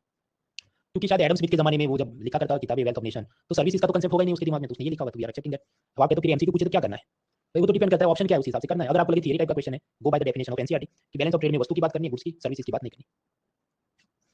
क्या ओवरऑल क्या है, बैलेंस ऑफ ट्रेड ब्रैकेट में गुड्स तो डेफिसिट में है, बैलेंस ऑफ ट्रेड ब्रैकेट में सर्विस तो सरप्लस में है, balance of trade goods and service दोनों का कंबाइन किया कुछ -90 जब आ रहा है तो वो डेफिसिट में, और बैलेंस ऑफ ट्रेड बस ऐसे ही पूछे कुछ नहीं लिखा, थियरी का आपको क्वेश्चन लगे एनसीईआरटी को मान के चलना है, तो सिर्फ इसकी बात करें, किसकी, गुड्स की। ये बात हुई 2018, जिसको मैं कहूं it was a normal year. Normal year था जब डेफिसिट की ट्रेड में 180 और सर्विसेज के जो इंपोर्ट एक्सपोर्ट में सरप्लस थी प्लस $82 बिलियन की। उसके बाद आया कोरोना। कोरोना में आप समझो कि पहले गुड्स के ट्रेड में कितना डेफिसिट था 180, कोरोना में वो डेफिसिट कम हो गया सिर्फ -102, क्योंकि लॉकडाउन हो गया ना भाई, तो जितना होटल बंद हो गए, तो जितना शुगर का इंपोर्ट एक्सपोर्ट होता होगा या बाहर से हम जितना ऑयल मंगवाते हैं लॉकडाउन के अंदर वो बंद हो गया होगा, पेट्रोल डीजल की डिमांड कम हो गई वगैरह। So as a result goods वाला जो इंपोर्ट एक्सपोर्ट था उसकी डेफिसिट काबू में आ गई, 180 की जगह वो 102 हो गया। सर्विसेज में आप समझो, पहले अपना सर्विसेज में इंपोर्ट एक्सपोर्ट का हिसाब क्या था, नेट 82, वो इंप्रूव होकर हो गया 88, क्योंकि आप समझो कोरोना में ऑनलाइन बिजनेस की बूम आ गई ना, जो भी है call centre, Zoom, online learning वगैरह वगैरह। So we were able to export lot of things, जो भी सॉफ्टवेयर कोडिंग करना था, एप्स बनवाने थे। You will be surprise to know Hollywood की एक से एक जो मूवीज बनती है उसका जो भी डिजिटल ग्राफिक्स और वीएफएक्स का काम होता है वो इंडिया में होता है, तो वो सारा जो वीएफएक्स का काम उधर भी बनता होगा, नेटफ्लिक्स जितना बनाता है, तो we are also exporting something to them. Anyway, so this was the scene. Corona lockdown में गुड्स का इंपोर्ट थोड़ा कम हो गया, तो डेफिसिट जो पहले हुआ करती थी उससे थोड़ी काबू में आ गई। This is one thing. इसके बाद कुछ फॉर्मूला है, उसको एमसीक्यू में याद रखें। पहले हम एक केस याद रखते हैं, अगर मैं गोल्ड इंपोर्ट करूं 100 किलोग्राम, तो वो उसका वेट है, लेकिन उसकी वैल्यू हो सकती है 500 करोड़ डॉलर हो सकती है। अगर मैं राइस यानी चावल एक्सपोर्ट करूं, उसका वेट 800 किलो हो सकता है, पर उसकी वैल्यू हो सकता है 300 करोड़। आपको 800 किलो चावल की 300 करोड़ नहीं होगी, ये तो मुझे यहाँ फ्रैक्शन आपको आसानी से समझाने इसलिए मैं बोल रहा हूँ। तो अभी फॉर्मूला याद रखिए, नेट टर्म्स ऑफ ट्रेड यानी NTT, A divided by B है। ए का मतलब क्या है, वैल्यू ऑफ एक्सपोर्टेड गुड्स। तो इंडिया से हमने राइस एक्सपोर्ट किया, उसकी वैल्यू क्या, 300 करोड़ डॉलर है, जो divided by value of imported goods, बाहर से माल का इंपोर्ट किया gold 500 crore dollar, multiply with 100 क्योंकि उसको हमारा परसेंटेज में कुछ बनाना है, तो इसका जवाब आएगा 60। 60 क्या है, 100 से कम है। जब भी 100 से कम है, इसका मतलब क्या कि कीमत के हिसाब से, इन टर्म्स ऑफ वैल्यू, हम लोग एक्सपोर्ट कम कर रहे हैं, इंपोर्ट ज्यादा कर रहे हैं, तभी तो ये होगा ना कि जवाब 100 से कम आएगा, वरना तो या तो। So basically whenever net terms of trade is less than 100, वो क्या दिखाता है, आप इंपोर्ट ज्यादा कर रहे हैं, आप एक्सपोर्ट कम कर रहे हैं। ये हुआ। दूसरा दूसरा डेफिनेशन है gross terms of trade, GTT. उसमें समझो थोड़ा अलग है, ए डिवाइडेड बाय बी। ये क्या है, वॉल्यूम या quantity of imported goods, imported, और उसका वेट या वॉल्यूम कितना 100, गोल्ड जो इंपोर्ट किया, डिवाइडेड बाय वॉल्यूम या quantity of exported goods, export किया राइस, और उसका वेट क्या है 800, तो डिवाइड बाय 800, इन दोनों को करो एंड मल्टीप्लाई 100% में कुछ मिले, तो जवाब आया 12.5, जो कि लेस देन 100 है। 1200 नंबर से तो कम नंबर है। ये हमको क्या दिखा रहा है कि वजन के हिसाब से, इन टर्म ऑफ वेट, हम लोग इंपोर्ट कम करते हैं, लेस करते हैं, और एक्सपोर्ट ज्यादा करते हैं, मोर करते हैं, क्योंकि तभी आप समझो ना, ए डिवाइडेड बाय बी करो, बी की वैल्यू जितनी ज्यादा होगी उतना ही अपना 100 से कम हो जाएगा जवाब। नेक्स्ट सी सेट की बात है वो तो। हाँ, तो ये क्या हुआ, gross terms of trade. MCQ में थियरी याद रखनी है, और इसका इंटरप्रिटेशन भी याद रखना है कि 100 से ऊपर होगा तो क्या होगा, 100 से नीचे होगा तो क्या होगा। आपके हैंडआउट में भी दिया है, याद कैसे रखना है। देखिए, ग्रॉस, ग्रॉस मतलब जी, जी मतलब जीएम, तो ग्राम मतलब क्या, वजन, तो वजन के हिसाब से है वो ग्रॉस टर्म्स ऑफ ट्रेड। और net terms of trade, net तो नेट में आएगा नोट, तो करेंसी की नोट है, तो इधर बात क्या होगी, वैल्यू की बात होगी, कीमत की बात होगी। चलिए, it is given in handout, तो वो सुकून से मेमोराइज करना है। एक तीसरा भी कंसेप्ट है इनकम टर्म्स ऑफ ट्रेड, पर वो उसमें मजा नहीं, इतना एडवांस पढ़ने में मुझे फायदा दिखता नहीं, so will not waste time. मतलब ये तो तुमने थियरी बताई, अभी लेटेस्ट करंट अफेयर्स का डेटा बताओ। डेटा की बात ऐसी है, अगर इकोनॉमिक सर्वे वाला देता है तो मैं देता हूं, अदरवाइज खुद से ढूंढने नहीं बैठना है, वरना आप थक जाएंगे, और असल में यूपीएससी इतना पूछती नहीं। इफ दे आस्क समथिंग, समझो 9 आउट ऑफ 10 टाइम्स अगर वो डेटा पूछ रहा है तो इकोनॉमिक सर्वे में उठा के वो पूछता है, अदरवाइज वो अवॉइड करता है। तो इसलिए विल नॉट वेस्ट टाइम कि अभी इसका डेटा क्या है। अगर 2024 के सर्वे में वो डेटा देगा कि असल में क्या डेटा है ये ग्रॉस और नेट टर्म्स ऑफ ट्रेड का, then we will see, otherwise not. फिर तो इसके बाद हैंडआउट के अंदर आप पाएंगे एक दो पेज भर के सब इंपोर्ट एक्सपोर्ट का डेटा दिया, top import items, top export item. Data जो है उसका लॉजिकल स्ट्रक्चर कुछ ऐसा होगा, गुड्स यानी वस्तु, उसमें टॉप इंपोर्ट एक्सपोर्ट क्या है, कोरोना से पहले क्या था, अभी क्या चल रहा है। सर्विसेज, उसके अंदर टॉप इंपोर्ट एक्सपोर्ट क्या है, कोरोना से पहले क्या था, अभी क्या है। हैंडआउट में दिया है, कुछ कुछ बार सवाल पूछते हैं, तो उसको आप देख लेना। ट्रेड डेफिसिट, ट्रेड डेफिसिट कब होती है, मान लो चाइना से हमने 100 बिलियन डॉलर का माल इंपोर्ट किया, मतलब माइनस साइन, और हमने उनको 20 बिलियन डॉलर के सोयाबीन सॉस और मिर्च मसाले एक्सपोर्ट किए, तो जवाब तो फिर भी नेगेटिव में है, 80 -80, बिकॉज चाइना आप जानते हैं वो सस्ते अपने इलेक्ट्रॉनिक्स के सामान थे। So then we will have trade deficit, negative number with China. उसी तरह स्विट्जरलैंड के साथ होगा, क्योंकि स्विट्जरलैंड से हम बहुत सारा गोल्ड और luxury item, perfume, wrist watch वगैरह मंगाते हैं। सऊदी अरब और मिडल ईस्ट के साथ भी नेगेटिव होगा, क्योंकि वहां से हम लोग क्रूड ऑयल मंगाते हैं, वो बहुत ज्यादा मात्रा में होता है। ऑन द अदर हैंड कुछ ऐसे देश होते हैं जिनके साथ अपना ट्रेड सरप्लस होगा, कि सपोज अमेरिका से हम लोगों ने हार्ली डेविडसन बाइक मंगाया 1 करोड़ रुपए का, लेकिन सामने हमने उनको 100 करोड़ के मेडिसिन, टेक्सटाइल वगैरह एक्सपोर्ट किए, तो स्वाभाविक जवाब क्या होगा, +99, तो प्लस आएगा, पॉजिटिव है, तो मतलब इंडिया का ट्रेड सरप्लस है अमेरिका के साथ, केमिकल, टेक्सटाइल, आईटी, सर्विस के चलते, मतलब उधर हम एक्सपोर्ट ज्यादा करते हैं, वहां से इंपोर्ट कम करते हैं। Similar situation will happen with Britain, क्योंकि ब्रिटेन में आप जानते हैं भारत, पाकिस्तान, बांग्लादेश के बहुत सारे लोग रहते हैं जिनको इंडिया से चाय, मसाले, कपड़े, जूते वो सब लेना पसंद है, सो विल एक्सपोर्ट अलॉट। और इंग्लैंड की इकोनॉमी खुद के वहां चल रहे हैं, तो वो तो हमें क्या एक्सपोर्ट करें, हो सकता है एक दो कार एक्सपोर्ट करें, पर वो तो ठीक है, उनके मुंह में जीरा।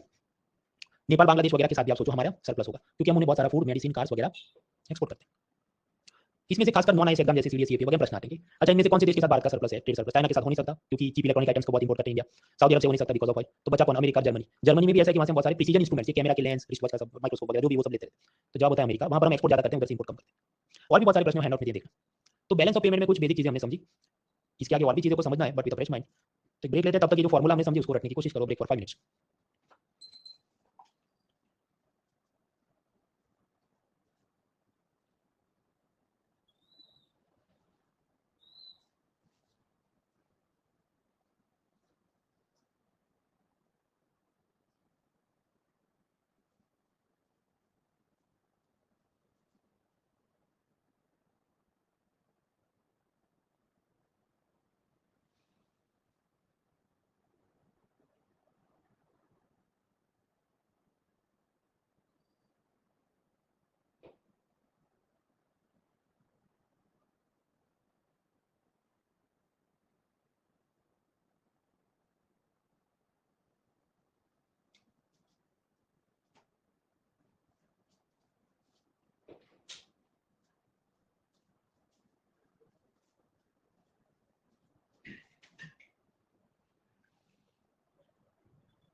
3 more minutes.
Thirty more seconds.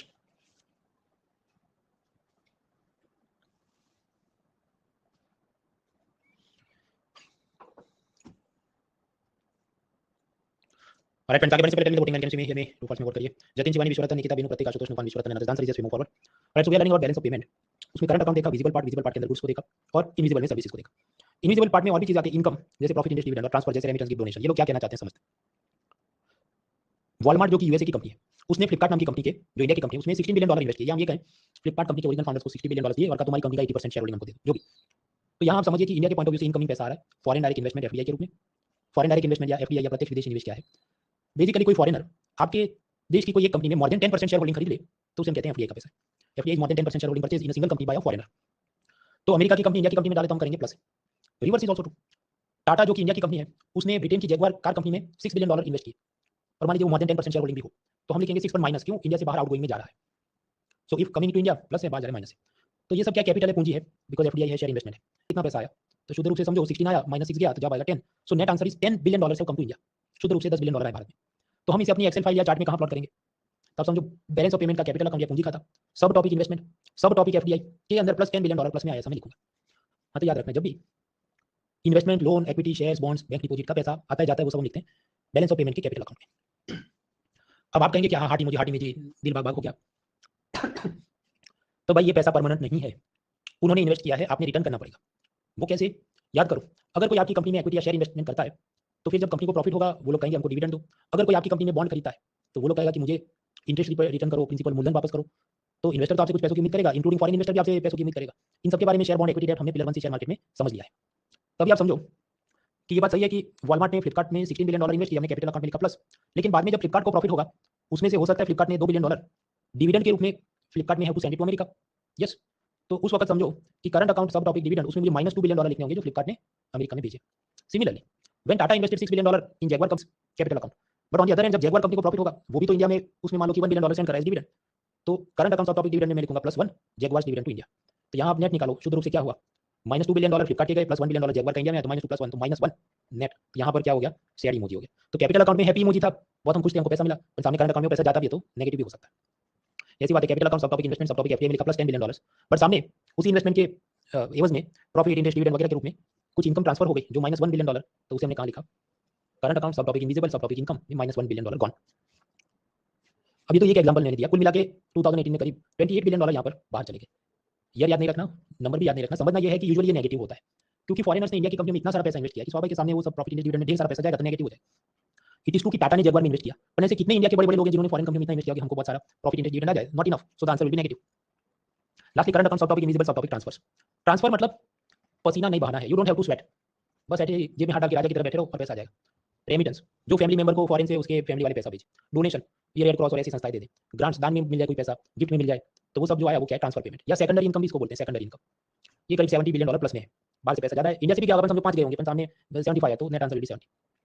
यहाँ पर आप समझो जो प्राइवेट ट्रांसफर होंगे, मतलब फैमिली मेंबर्स वगैरह जो भेजते होंगे पैसा, वो ज्यादा होता है। गवर्नमेंट ट्रांसफर कम होता है। गवर्नमेंट ट्रांसफर कब होगा? Suppose prime minister Modi Saudi अरब गए और सऊदी अरब के जो युवराज है, क्राउन प्रिंस, उन्होंने गिफ्ट में उनको कुछ गोल्ड की अलग-अलग गिफ्ट दी। जो प्राइम मिनिस्टर इंडिया में आके फिर उसका ऑक्शनिंग यानी नीलामी करते हैं, उसमें पैसा आता है, उसमें से सब वेलफेयर स्कीम में वो दे देते हैं, तो वो क्या होगा? गवर्नमेंट ट्रांसफर है। पर वो तो समझो ना कि वो रकम कितनी, मे बी 5 करोड़। पर जो केरला या कनाडा से मतलब वो अपने फैमिली मेंबर को जो पैसा भेजते होंगे तो 500 करोड़ होंगे, तो it will be bigger compare to government transfer. उसके बाद कोरोना, तो कोरोना में भी सीन कुछ ऐसा था, अपन उसमें थोड़ा फर्क कैसे आ गया कि इनविजिबल पार्ट के अंदर आप पाएंगे थोड़ी अलग अलग नंबर्स प्लस माइनस हो जाते हैं। एक्जैक्टली याद नहीं रखना, इसका जो नेट आएगा जवाब वही सिर्फ याद रखना है, वो क्या है अभी थोड़ी स्लाइड में पता चल जाएगा। रेमिटेंस मतलब फैमिली मेंबर्स को जो फॉरेन से आप पैसा वापस भेजते हैं। याद रखना वर्ल्ड बैंक इसका एनुअल रिपोर्ट निकालता है एंड यूजुअली इंडिया नंबर 1 होता है, चाइना नंबर 2 होता है। इंडिया के जितने लोग बाहर गए वो करोड़ों रुपए भारत में वापस भेजते हैं, तो उस हिसाब से इंडिया नंबर 1 और लाखों रुपए चाइना में वापस जाते हैं, तो दे आर नंबर 2। उसके बाद प्रवासी भारतीय दिवस, इंडियन वर्कर्स के अलग अलग डेटा सेट्स आपके हैंडआउट में दिए, उसको सुकून से देख लेना। वो सब 20 मिनट पढ़ के खत्म करो, 40 मिनट उसका वीडियो निकलना है। ऐसे और भी चिटपुट और भी छोटे छोटे रिपोर्ट्स होते हैं, वो भी उधर दिए, देख लेना।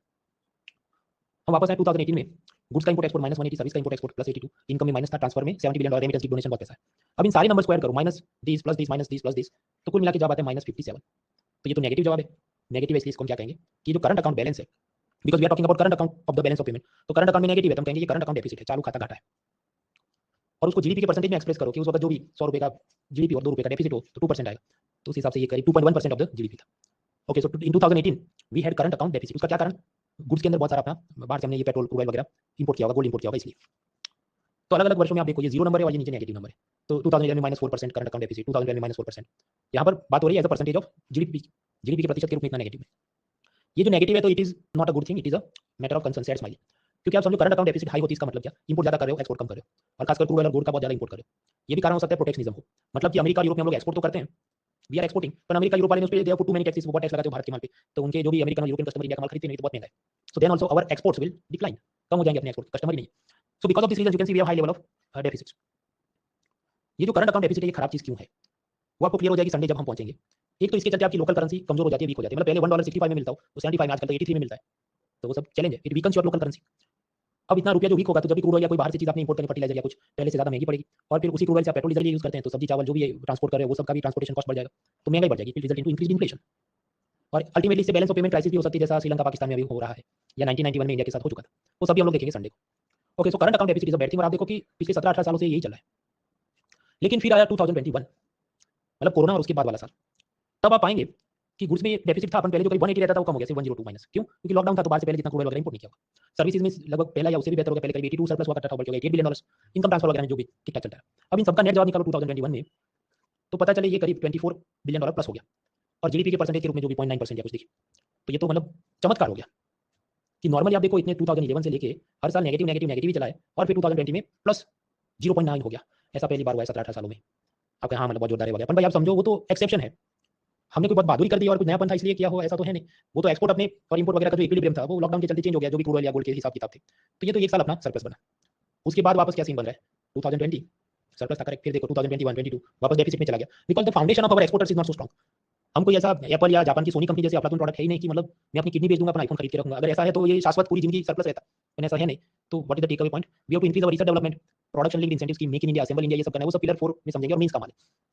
2022-23 के उसका डेटा आ गया होगा, अपन वो हम 2024 में देखेंगे। न्यूज़पेपर कॉलम्स को लगता है सब डेफिसिट में चलेगा, एंड यू कैन अंडरस्टैंड कि भाई वो तो ऐसा ही होगा। एक बार क्या हुआ, इसमें से यूपीएससी ने पीवाईक्यू पूछा, लेकिन फिर ये डेटा सेट और बाकी डेटा सेट के चलते जो प्रोफेसर था उसका खुद का दाव गलत हो गया, और यूपीएससी ने वो क्वेश्चन कैंसिल करना पड़ा। वो क्या था वो कल हम लोग देखेंगे, तब तक एक बार हैंडआउट आप डाउनलोड करके पढ़ना, then you will be able to appreciate that. खैर, नॉर्मल ईयर्स में तो डेफिसिट ही होती है, कोरोना तो एक्सेप्शनल ईयर था, तो exceptions don't make a rule, वो तो एक्सेप्शन ऑफ पाता है, डेफिसिट होता है। डेफिसिट खराब चीज है, वो भी हमने समझा, set smiley. So now how to reduce the deficit? तब कॉमन सेंस अप्लाई करो ना भाई। डेफिसिट क्यों है? क्योंकि गुड्स का इंपोर्ट एक्सपोर्ट में सब नेगेटिव में जा रहा है, तो हमने इंपोर्ट कम करना चाहिए, एक्सपोर्ट बढ़ाना चाहिए। इंपोर्ट क्या कम करना चाहिए? ऑयल कम इंपोर्ट करो, गोल्ड कम इंपोर्ट करो, और सामने हमने कुछ एक्सपोर्ट इंप्रूव करने चाहिए। उसके लिए geographical indication, special economic zone, budget के अंदर बातें हो, ट्रेड पॉलिसी बनाई गई हो, ऐसी सब चीजें होती। तो अभी बाकी का जो अपना 1-1.5 घंटा क्लास चलेगा उसमें फोकस हमारा ये होगा, how to decrease the current account deficit. ये बात सही है, 2020 में प्लस था, अपन बाकी तो सब नेगेटिव जा रहे हैं, तो ये नेगेटिव ना जाए उसके लिए हम क्या करें? तो ऑयल कम इंपोर्ट करो, गोल्ड कम इंपोर्ट करो, ये सब उसमें बात है। So we want to reduce the current account deficit, उसके लिए ऑयल इंपोर्ट कम करना है, गोल्ड इंपोर्ट कम करना है, एक्सपोर्ट को हमने इंक्रीज करना है, बढ़ाना है। So first of all oil की बात करते हैं। ऑयल को इंपोर्ट अगर कम करना है तो अपने डोमेस्टिक प्रोडक्शन यानी घरेलू उत्पादन बढ़ाना होगा, you to increase the domestic production of oil. Oil की कुछ जनरल नॉलेज समझते हैं, उसके बाद इसकी पॉलिसी समझते हैं। Types of crude oil. Sour crude oil, खट्टा तेल क्या होता है? उसमें सल्फर का कंटेंट बहुत ज्यादा होता है, तो sour oil means it has more sulphur. तो स्वीट ऑयल क्या होगा? उसके अंदर it has low sulphur content, कम सल्फर होगा तो उसे हम कहेंगे स्वीट क्रूड ऑयल है। अब कितने ग्राम होगा वो सब याद नहीं रखना है, ये कि sourness and sweetness is decided by which element? Mercury, nitrogen, cobalt नहीं है, सल्फर है। So we have to increase the oil production. अब ऑयल प्रोडक्शन में भारत के यहाँ कहाँ सब ये बॉम्बे हाई, आसाम के अंदर डीजी होती है, कहाँ पर है सभी finery pipeline, crude oil reserve, वो जो भी ज्योग्राफी ज्ञान के नोट्स देख लो, कोर्स देख लो, कोई और बुक्स आप देख लो, वो खत्म कर देना, उसे वो आपका होमवर्क है।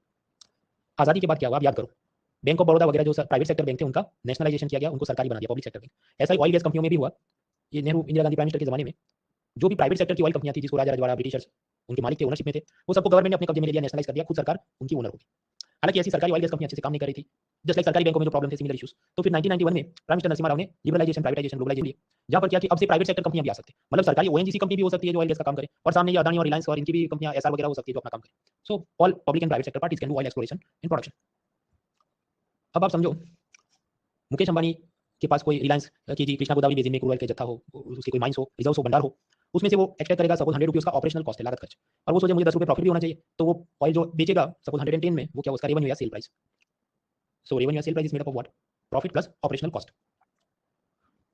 प्राइम मिनिस्टर मनमोहन सिंह की जो ऑयल गैस एक्सप्लोरेशन पॉलिसी थी जिसका नाम था नेल्प, वो क्या बोलते थे कि मुझे डियर अंबानी आप ये प्रॉफिट में से X% दे दो, ये हमारी पॉलिसी है, और तुम ऐसा करोगे तो हम तुम्हें ये कृष्णा गोदावरी बेसिन में ऑयल गैस एक्सपोर्ट करने देंगे। सो this was the policy of the prime minister Manmohan Singh. अब यहाँ पर देखो चैलेंज क्या है, प्रॉफिट पे परसेंटेज मांग रही ना सरकार, तो अगर मुकेश अंबानी कुछ करके अपना प्रॉफिट लो दिखा दे कि मेरे तो बहुत खर्चे हैं, ये वो light bill, phone bill, staff salary वगैरह, and then I have very low profit, ऐसा करके वो अपने प्रॉफिट कम दिखा दे, तो गवर्नमेंट को कोई खास रकम मिलने से, इसलिए प्राइम मिनिस्टर मोदी ने उसको चेंज कर दिया कि अब से ये नेल पॉलिसी बंद, अब से हमने हेल्प पॉलिसी। हेल्प पॉलिसी ऐसा बोलती है कि प्रॉफिट, ये लॉस तुम्हारा क्या है, वी डोंट केयर, आपकी जो सेल प्राइस है क्रूड ऑयल की, जिसे हम कह रेवेन्यू, उसका हमें X% दे दो, we don't care for your profit, वो तो तुम कम भी दिखाओगे, हमें पैसा नहीं देना पड़ेगा, यू मे डाउन पे या under report your profits, so we want a share of your sales. अगर तुम ऐसा करोगे तभी हम तुमको कृष्णा गोदावरी जो भी ऑयल गैस फील्ड है उसमें सब ये खनन या माइनिंग करने देंगे। So now first of all 1997 में बनी न्यू एक्सप्लोरेशन लाइसेंसिंग पॉलिसी यानी नेल। अब ऐसा नहीं मनमोहन सिंह ने बनी 1997 में जो पीएम, अपन समझो कि उनके टाइम तक मतलब 2013 तक चालू था, तो उनके चेहरे को याद रखते। तो उनकी इस पॉलिसी में क्या प्रॉब्लम थी? पहला कि सेपरेट लाइसेंस रिक्वायर्ड। आप जानते हैं 2 व्हीलर का लाइसेंस अलग होता है, 4 व्हीलर का लाइसेंस अलग होता है, हैवी ट्रक वगैरह का लाइसेंस अलग होता है। पहले यहाँ ऐसी नियम थी कि ऑयल का लाइसेंस अलग, गैस का अलग, कोल बेड मीथेन का अलग लाइसेंस लेना होगा, तो ज्यादा आपने एप्लीकेशन डालने पड़े, उतनी बार ज्यादा इंस्पेक्टर कुछ घूस मांगे, डॉक्यूमेंट मांगे, तो ईज ऑफ डूइंग बिजनेस नहीं था। दूसरा, सरकार पैसा कैसे कमाती थी?